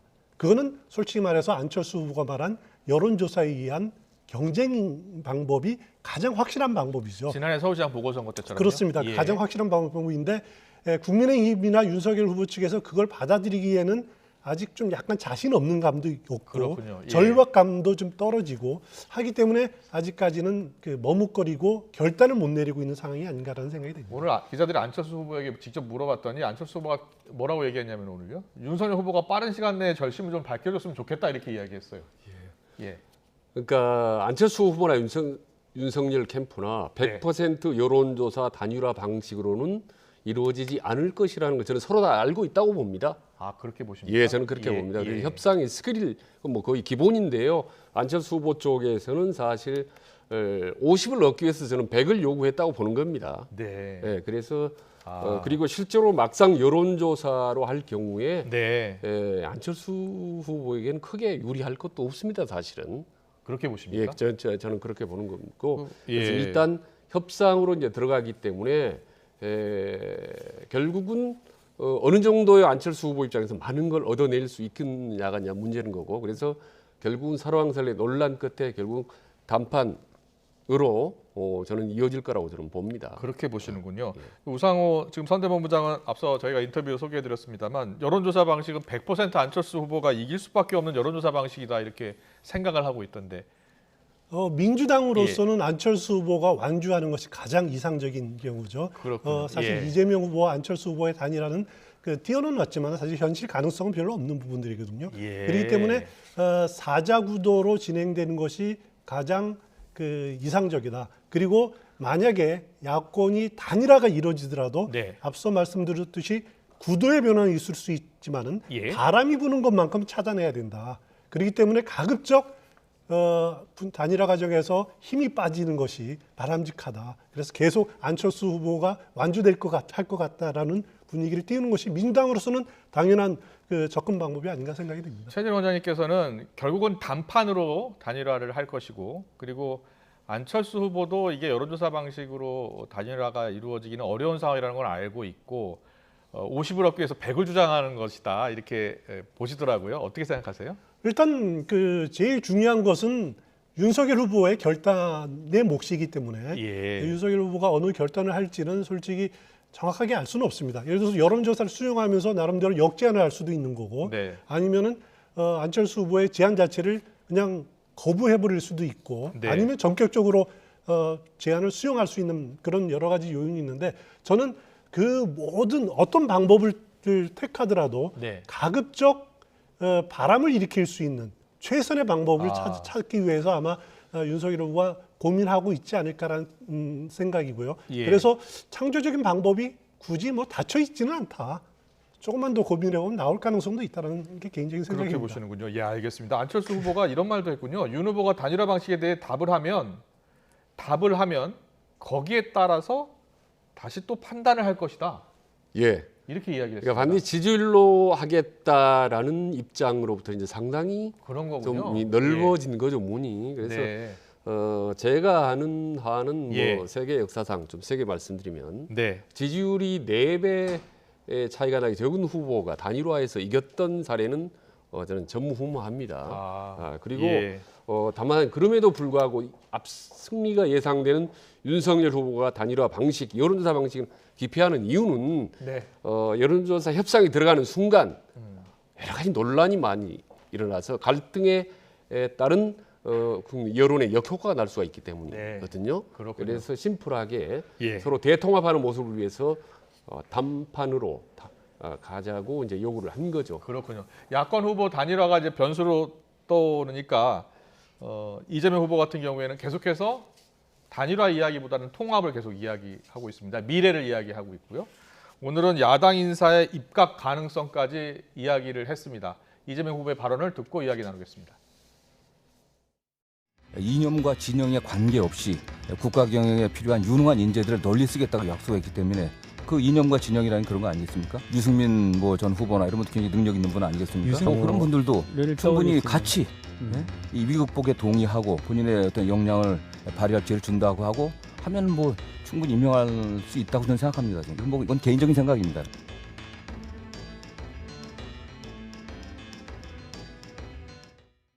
이재명 후보는 오늘 연설에서 홍준표 박정희 정책이라도 좋은 정책이라면 쓰겠다, 이렇게 이야기하면서 중도층, 부동층을 향한 메시지를 계속 던졌습니다. 어떻게 보셨어요? 일단 지난 주말에 이재명 후보가 이런 표현을 했었죠. 이재명 정부라는 표현도 쓰지 않을 수가 있다, 이런 표현을 그렇게 했었죠. 이야기했죠. 예. 그러니까 이재명 다음도 포기할 수 있다는 겁니다. 네. 국민 통합 정부를 위해서는 오늘은 이제 유승민 전 의원도 기용할 수 있다라는 표현까지를 썼는데 네. 그것은 지금 민주당이 쓰고 있는 전략이 윤석열 후보의 적폐청산 수사를 계기로 어떻게 보면은 반 윤석열 전설을 구축하겠다라고 하는 의도가 담겨 있는 것 같아요. 네. 그래서 이재명 전통적인 지지층 또 아니면 호남 또 2030 젊은층 친문까지도 이렇게 지금 아우르는 지지층이 서서히 회복이 되고 있다. 예. 여기에 등을 돌린 중도층까지 돌아오게 하기 위해서 그 중도층 보수층 인사까지도 쓸 수 있다. 네. 그 의미에서는 이재명 다음을 포기하고 문재인 대통령과의 차별화도 포기하겠다. 반 윤석열 깃발로 모이자, 이런 작전을 쓰고 있는 것 같아요. 예. 지금까지는 어느 정도 여론조사 결과를 보면 좀 성공을 거두고 있는 것 같습니다. 그것이 앞으로 지속될지 여부는 조금 더 지켜봐야 될 대목인 것 같습니다. 알겠습니다. 이번 대선은 그 어느 때보다 지금 정책 대결 아닌 네거티브가 과열되는 모양새인데요. 배우자 논란 계속되고 있고 또 윤석열 후보의 구두발 사진이 논란이 되니까 국민의힘 같은 경우에 이재명 후보의 식당 흡연 사진으로 응수를 했습니다. 잠깐 사진 보여주실래요? 예. 네, 지금 오른쪽 윤석열 후보 좌석에 의자에 구두발 올려놓은 사진이 있고 왼쪽은 이재명 후보가 어느 식당 모임에서 앉아서 담배를 피우는 모습인데요. 자, 지금 이 네거티브 또 공방이 계속 이어지긴 하네요. 어떻게 보셨어요? 뭐 선거에서 어차피 뭐 절반은 네거티브 선거이기 때문에 그건 불가피하는 거죠. 안 할 수는 없는 건데요. 우선 윤석열 후보 같은 경우는 아마 요즘 일정이 거의 살인적인 일정일 겁니다. 많이 걸어야 되고 강행군하다 보면 아마 많이 거의 통증이 올 정도일 겁니다. 저릴 정도가 아니라. 그럼에도 불구하고 절대로 발을 올리면 안 되는 거죠. 사실. 그래서 저 부분은 이유 여하를 막론하고 무조건 쿨하게 사과를 해야 되는 겁니다. 근데 사과가 좀 늦고 말이 빙빙 돌아가는 그런 상황 속에서 8년 전에 이재명 후보가 이제 실내 흡연했던 걸 끄집어냈거든요. 이런 부분들은요 결코 바람직하지 않습니다. 사실. 발 올린 건 분명하게 사과하고 또 다른 기회에 공격할 기회가 있으면 네거티브로 이재명 흡연, 실내 흡연 이건 문제 아니냐 아무리 8년 전이지만 이렇게 문제를 제기해야 되지. 그걸 엮어서 하는 건 좀 바람직하지가 않죠. 그리고 너무 그런 경우가 많아요. 이번 대선에. 저쪽에 문제 있으면 바로 또 다른 문제에 대해서 덮고 물타기가 너무나 많아요. 여야 후보. 누가 잘못했다 할 정도 판가름하기 힘들 정도로 물타기가 너무 많습니다. 필요하다는 말씀을 해주셨고요. 지금 말씀하신 것처럼 지금 이재명 후보 그 사진은 8년 전 사진이라고 그렇습니다. 하고요. 2014년에는 실내 흡연이 가능했나 봐요. 민주당은 그렇게 이야기하고 이 당시에는 계도 기간이었다고 이렇게 이야기를 합니다. 저도 그 맞는지를 확인은 못해봤는데 그래도 일단은 이렇게 공개됐다는 것 자체가 공중도덕이나 아니면 타인에 대한 배려 부족 이 두 사람 다 마찬가지거든요. 잘못한 거는 잘못한 겁니다. 양측은 다 뭐 네거티브하지 않겠다고 하는데 뭐 우리 후보, 뭐 상대 후보에 대한 네거티브는 그냥 뭐 앞다퉈하는 것 같아요. 그렇습니다. 이게 실제로 선거 막판에 영향을 미치나요? 저게 당장 뭐 큰 흐름이 미치는 않고요. 저런 작은 네거티브나 이런 부분이 쌓이면 그 후보에 대한 이제 신뢰도가 떨어지고 또 비호감이 높아서 마지막 3월 9일 날 딱 표를 찍기로 하는 중도층들이 있거든요. 그 사람들이 맞아. 그 사람 옛날에 발 올렸지. 담배 피웠지. 실내에서. 이런 감정적인 투표로 해서 표가 갈라질 가능성이 높습니다. 그래서 어차피 제가 여러 번 말씀드리지만 1% 중도의 게임이기 때문에 저런 행동 하나하나가 큰 흐름, 판세를 바꿀 수도 있다라는 그런 각오로 후보는 뛰어야 되는 거죠. 그렇군요. 선거 막판까지 살아오는 판을 걷는 기분으로 조심스럽게 가야 한다라는 말씀까지 해주셨습니다. 오늘 대선 공식 선거운동 시작, 야권 단일화 기싸움까지 짚어봤습니다. 추은호 해설위원, 최진 대통령 리더십 연구원장과 함께했습니다. 잘 들었습니다. 고맙습니다. 고맙습니다.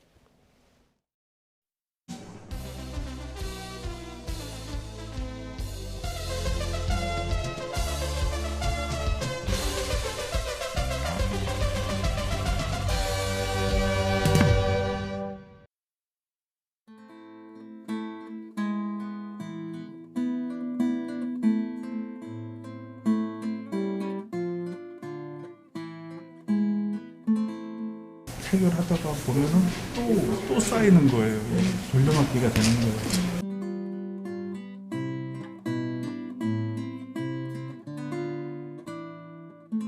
아들 녀석한테 부탁을 해가지고 아들이 대출받아가지고 내가 그 돈을 내가 썼어요. 지금 아들 녀석은 괴내생을 하고 있어요. 서울회생법원 제202 파산단독 오전 재판 시작하겠습니다. 회생법원 들어보셨나요? 개인 채무자들이 전 재산을 써도 빚을 갚을 수 없을 때 회생이나 파산을 신청하는 곳입니다. 바로 여기가 실제 집회가 열리는 법정입니다.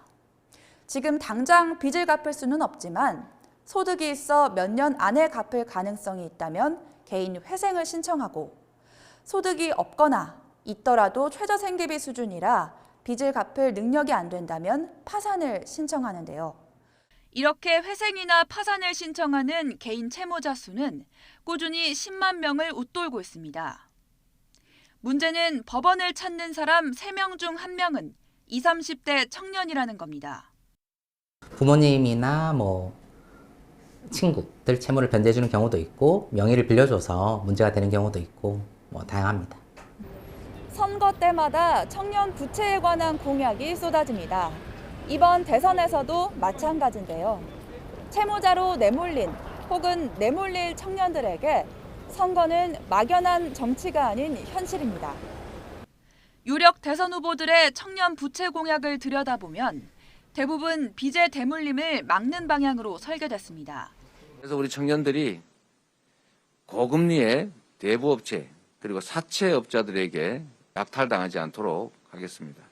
부모의 빚 대물림으로 자신의 꿈을 위한 첫걸음도 떼지 못하는 청년을 위한 자립 프로그램을 그러나 빚의 대물림에 더해 최근에는 청년들이 가상화폐나 주식 투자에 이른바 영끌 투자를 하면서 경고음은 더욱 커지고 있습니다. 청년 부채 문제는 일자리와도 직결돼 있습니다. 빚에 짓눌린 청년들은 적은 돈을 받고 남들보다 빨리 취업할 수밖에 없기 때문입니다. 청년의 부채가 많이 보유할수록 이들이 이를 상환해야 되는 부담감이 이들을 저임금 일자리로 빠르게 진입하는 그런 압박감으로 작용할 수 있었다라는 것을. 이 같은 빈곤의 악순환을 끊을 구조적인 해법을 어떤 후보가 말하고 있는지 주의 깊게 들여다봐야 하는 이유입니다. 특히 과거 진보 성향으로 분류됐던 2030 세대가 이번 대선에는 부동층으로 인식된다는 점도 간과해서는 안 됩니다. 청년 부채 문제를 누가, 어떤 정당이 꾸준히 이야기해왔는지, 또 후보들의 공약은 얼마나 실현 가능한지 더 철저히 따져야 한다는 얘기입니다. YTN 신지원입니다. 러시아가 곧 우크라이나를 침공할 거란 이야기가 나오면서 불안감이 커지고 있습니다. 바이든 미국 대통령은 16일인 내일 러시아가 침공을 할 것이다 이렇게 예상했고요. 중국과의 관계를 생각해서 베이징 동계올림픽이 폐막하는 20일에 침공할 가능성도 있다는 보도도 나옵니다. 우크라이나 사태의 발단은 무엇인지 짚어보겠습니다. 이 지도에서 보시다시피 우크라이나는 러시아에 붙어있는 국가고요. 러시아로선 역사적인 뿌리이기도 하고 지정학적 요충지이기도 합니다. 두 나라의 갈등은 지난 1991년 구소련 해체 이후에 시작됐는데요. 구소련의 맹주 러시아는 이후 새로운 연방으로 구소련의 지위를 계승했고요. 독립 후 반러시아 행보로 서방국과에 의존하는 우크라이나를 압박했습니다. 유럽의 시스템을 흡수하자는 우크라이나 시민들의 목소리도 있었지만 먼저 러시아는 지난 2014년 크림공화국의 주민투표를 진행했고 압도적인 찬성으로 2015년 합병 절차를 완료했습니다. 이후 우크라이나는 북대서양 조약기구 나토와 EU의 가입을 서둘렀고요. 이를 두고 볼 수 없었던 러시아는 곧바로 우크라이나의 침공을 예고한 겁니다. 바이든 미국 대통령까지 나서서 푸틴 대통령의 가혹한 대가를 치를 것이라고 경고하긴 했지만 푸틴 대통령의 의지를 꺾기는 어려운 상황입니다. 결국 미국도 유럽도 우크라이나 수도 키예프에 있는 자국 대사관 직원과 국민을 철수시키고 있습니다. 우리나라 국민들도 철수를 시작한 상황인데요. 이렇게 갈등이 확산하면서 러시아의 우크라이나 침공이 임박했다는 소식이 전해지고 있고 우크라이나에는 지금 전운이 감돌고 있습니다. 정말 침공이 일어날지 또 해결책은 없는 것인지 전문가와 함께 이야기 나눠보겠습니다. 재성훈 한국외대 러시아학과 교수 연결돼 있습니다. 교수님 나와 계시죠? 예, 안녕하십니까? 네, 먼저 러시아가 우크라이나를 침공할 거라는 외신의 보도가 계속해서 나오고 있습니다. 침공이 일어날 가능성 얼마나 보고 계십니까? 저는 여전히 낮다고 봅니다. 무엇보다도 미국이 침공 예상 날짜까지 특정했는데 러시아가 침공하는 그런 일은 없을 것 같고요. 다만 한 가지 변수는 8년간 계속되고 있는 우크라이나 동부 내전이 격화되는 상황입니다. 예. 이 지역은 아시다시피 2014년 4월에 독립을 선포하고 우크라이나 정부와 내전을 벌이고 있습니다. 예, 그러니까 동부 지역에서 8년 전부터 계속되고 있는 내전은 조금 격화될 가능성이 있다. 하지만 침공 가능성은 낮다라고 지금 분석을 하고 계시는 거군요. 예. 그리고 또 하나 주의할 사항은 우크라이나 인근에서 러시아군의 군사훈련과 배치가 2014년 우크라이나 위기 이후에 지속적으로 이루어졌습니다. 네. 적어도 그 이전까지는 러시아와 우크라이나 국경이 매우 개방적이었는데 우크라이나 위기 이후에 반러 민족주의 친서방 정부가 들어서면서 양국 국경이 굉장히 긴장감이 높은 국경이 되고 그래서 러시아군이 상시적으로 국경에 주둔하게 되는 그런 상황이 된 겁니다. 예. 그런데 뭐 일부 외신 보도에서는 16일 얘기, 그러니까 내일 얘기도 나오고 베이징 동계올림픽 폐막하는 날인 20일 얘기가 계속해서 나오고 있긴 하거든요. 네. 왜 그런 걸까요? 지금 이제 미국이 이런 이야기를 계속하고 있죠. 근데 이 이유는 첫 번째는 우크라이나의 군사적인 오판, 좀 다른 얘기가 되겠습니다만 그런 군사적 모험주의 경계에 있다고 봅니다. 이미 2008년 8월에 조지아가 자국 내 친러 지역인 남오세티아를 먼저 공격한 바 있습니다. 이것은 그로부터 4개월 전에 나토가 우크라이나와 조지아의 가입 희망을 환영하면서 가입을 약속한다고 했기 때문에 네. 서방의 지원을 기대하고 먼저 공격했다는 그런 분석이 있습니다. 바이든 대통령이 침공 시 미군 개입이 없다는 것을 분명히 한 것도 이를 염두에 두었다고 보고요.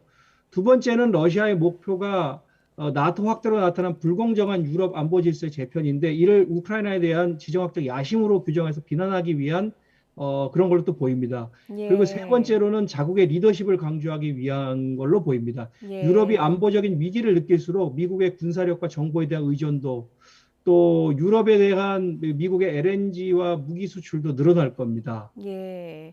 외교적인 선전이라고 해야 될까요? 뭐 그런 것들이 좀 배경에 깔려 있다라고 판단을 하고 계시는 건지요? 그렇죠. 예, 예. 예. 그래서 계속해서 바이든 미국 대통령도 이런 거에 대해서 언급을 하고 있기는 한데요. 뭐 중재하는 모습을 보이고 있긴 합니다. 그런데 뭐 별다른 성과는 없어 보이긴 하거든요. 지금 바이든 대통령은 A를 말하고 있고 푸틴 대통령은 B를 말하고 있는 겁니다. 바이든은 아마도 러시아가 우크라이나를 침공하면 뭐 심각한 대가를 치르게 할 것이라 이런 원론적인 입장을 제시했을 텐데 푸틴이 원하는 거, 그러니까 러시아가 원하는 것은 우크라이나의 중립화와 함께 작년 12월에 미국과 나토에 전달한 그런 유럽 안보 질서의 변화에 대한 이야기입니다. 예. 그러니까 다시 말해서 적대 관계를 해소하고 97년 5월로 나토와 러시아의 경계선을 후퇴시키는 것. 그러니까 서로 다른 이야기를 하고 있기 때문입니다. 예. 러시아는 어떤 이유 때문에 계속해서 우크라이나 침공 이야기가 나오고 있는 겁니까?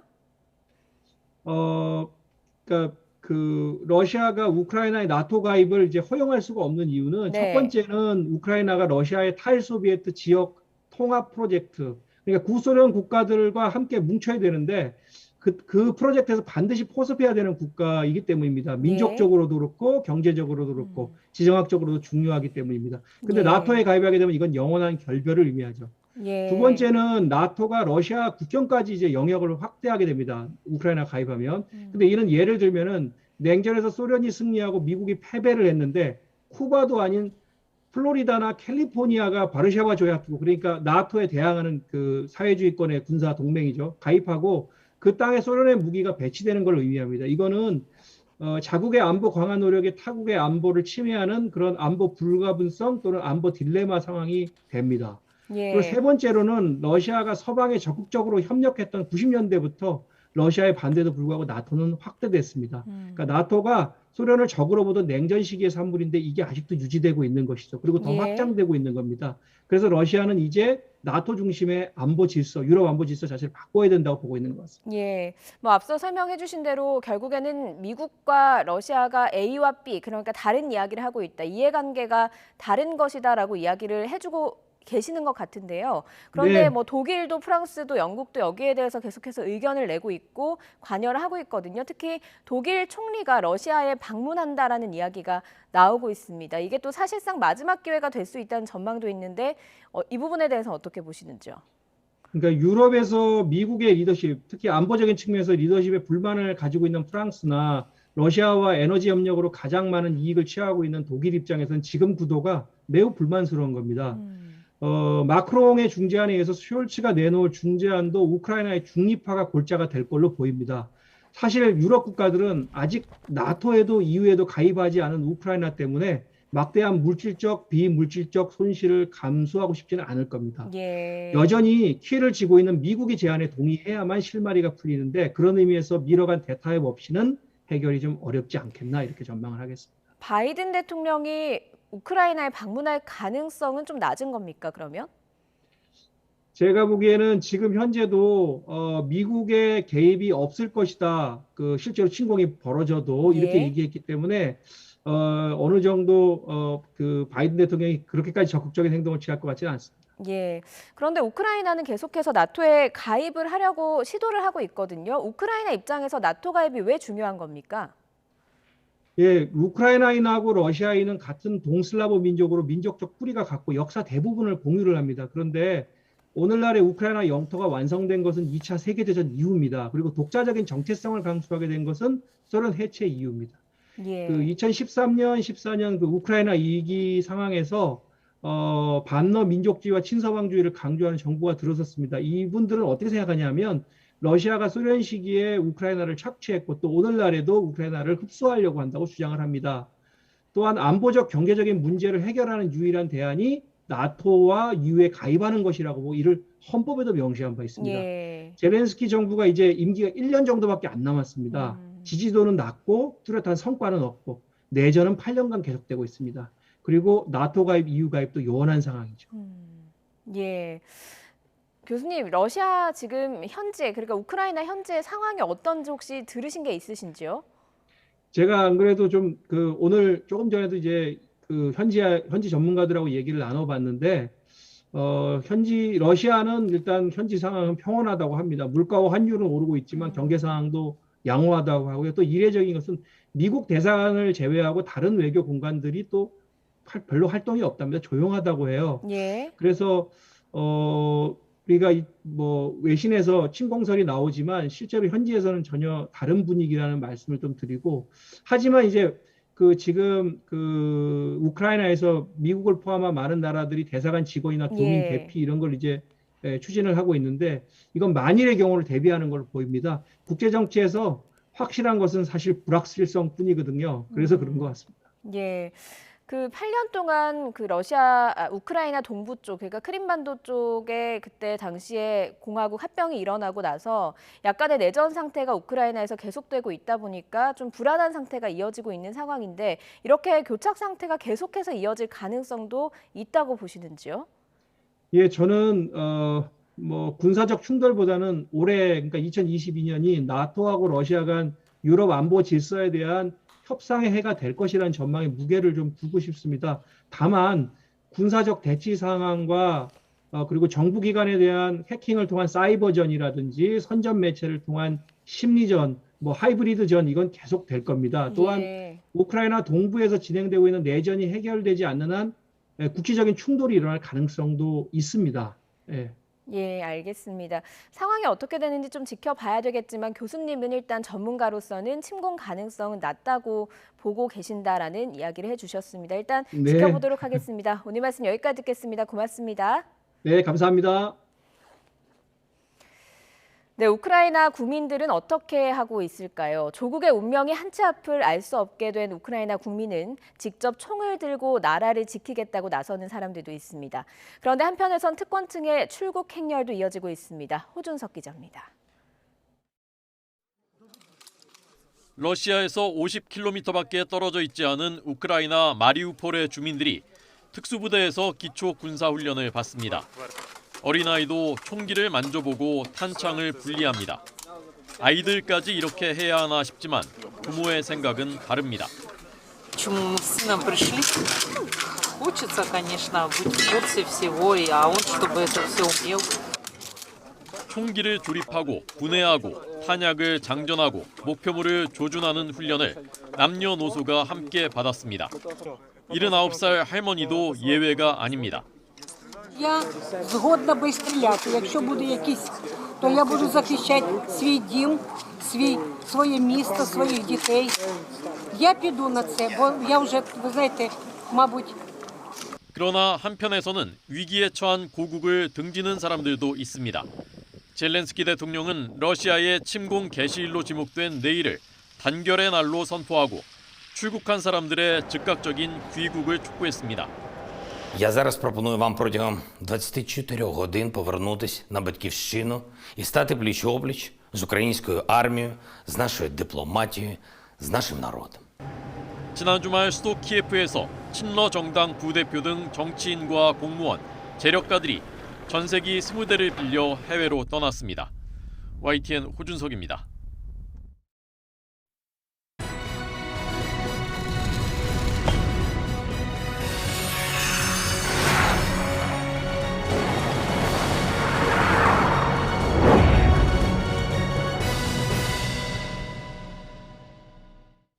만 15살 러시아 피겨 요정 발리에바가 도핑 의혹과 반대 여론 속에 오늘 밤 음반에 섭니다. 하루 쉬어가는 쇼트트랙과 컬링 소식, 또 선수촌에서 명소가 된 우리나라 숙소 얘기까지 올림픽 이모저모를 현장 취재기자 연결해서 들어보겠습니다. 조은지 기자.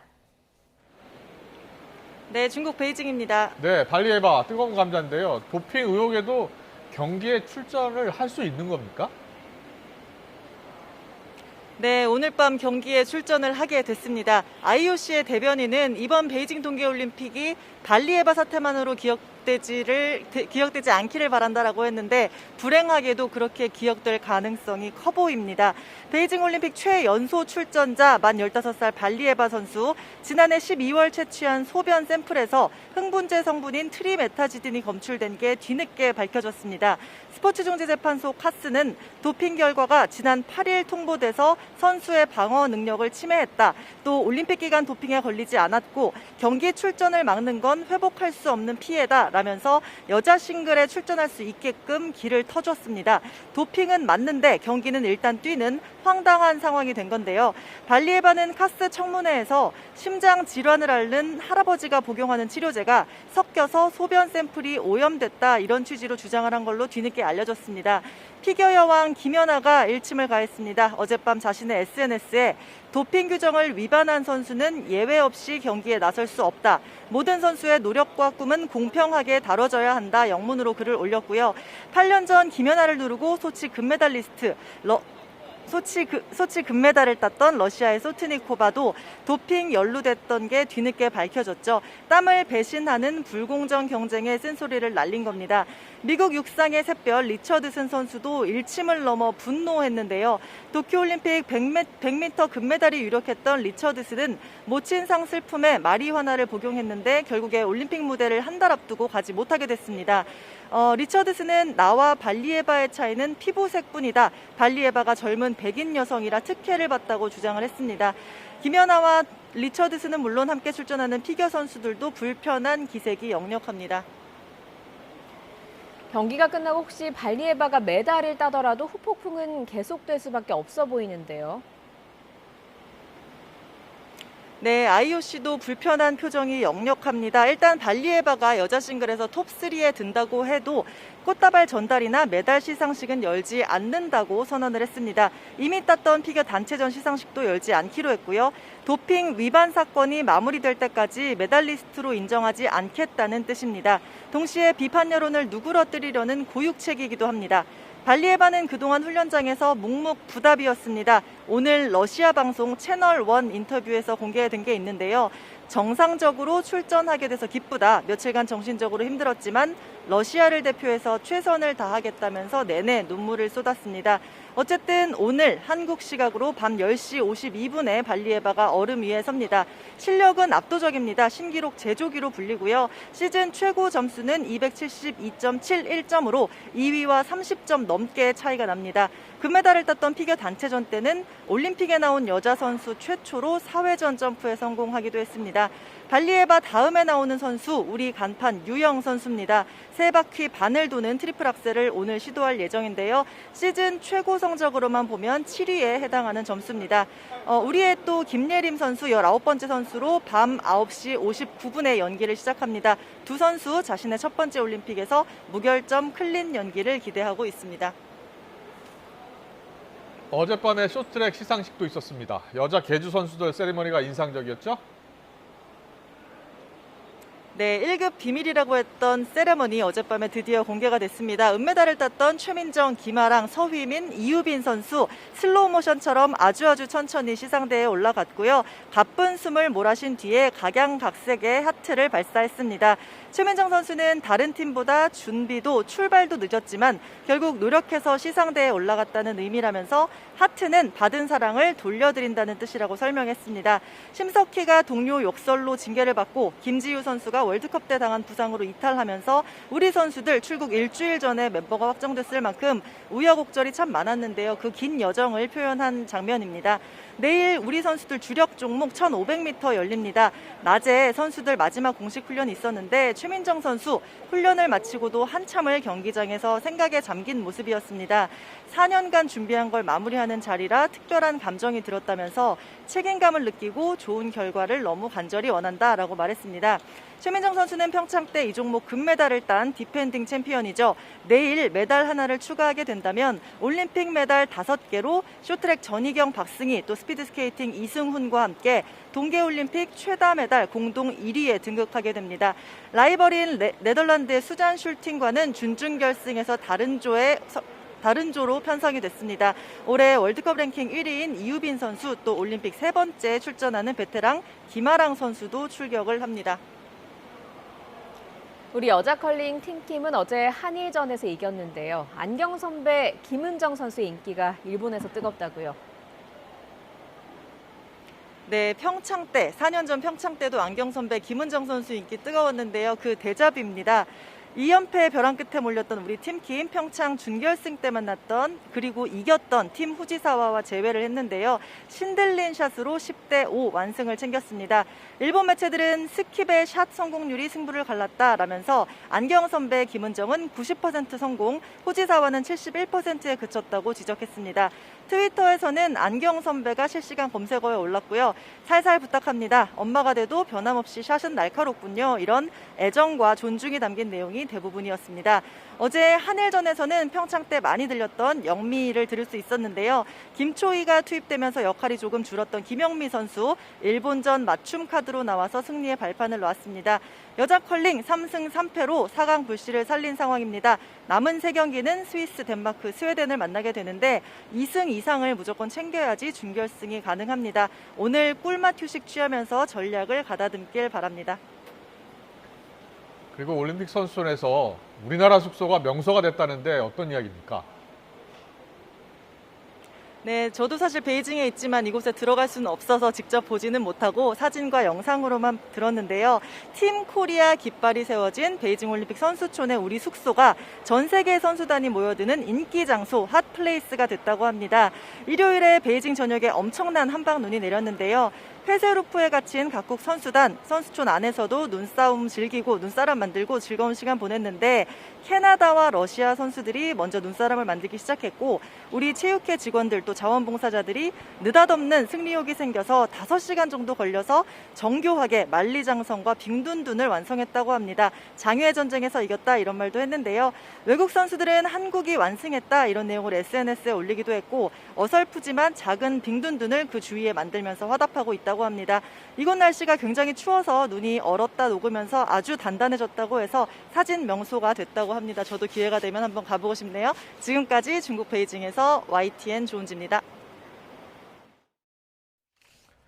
경영권 승계 과정에서 1,300억 원대 세금을 포탈한 혐의로 재판에 넘겨진 구본상 LIG그룹 회장이 1심에서 무죄를 선고받았습니다.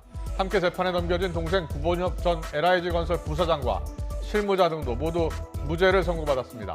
재판부는 검사가 제출한 증거만으로는 당시 LIG 주식 시가가 잘못 평가됐다고 보기 어렵고 거래 시점에 두 형제가 복역 중이라 세금 납부에 관해 구체적으로 보고받은 것 같지도 않다고 판단했습니다. 경찰이 공금 115억 원을 빼돌린 혐의를 받는 서울 강동구청 7급 공무원의 재산에 대해서 두 번째 몰수 추징 보전을 신청했습니다. 서울 강동경찰서는 지난 10일 업무상 횡령 등의 혐의로 구속된 강동구청 7급 공무원 김모 씨의 재산 2억 2천만 원에 대해서 기소 전 몰수 추징 보전을 검찰에 신청했습니다. 김 씨는 강동구청의 폐기물 처리 시설 설치 사업 공금 115억 원을 빼돌린 뒤 주식에 투자해서 77억 원을 잃은 것으로 파악됐습니다. 전남 장흥경찰서는 5살 조카를 폭행한 뒤 방치해 숨지간 혐의로 41살 A씨를 긴급 체포했습니다. A씨는 자신이 양육하던 조카를 훈육한다며 머리와 엉덩이 등을 때린 뒤 방치해 사망에 이르게 한 혐의를 받고 있습니다. 경찰은 A씨가 지난 13일 밤 피해 아동을 폭행했고 그 이후 구토도 했지만 별다른 조치를 하지 않은 것으로 보고 있습니다.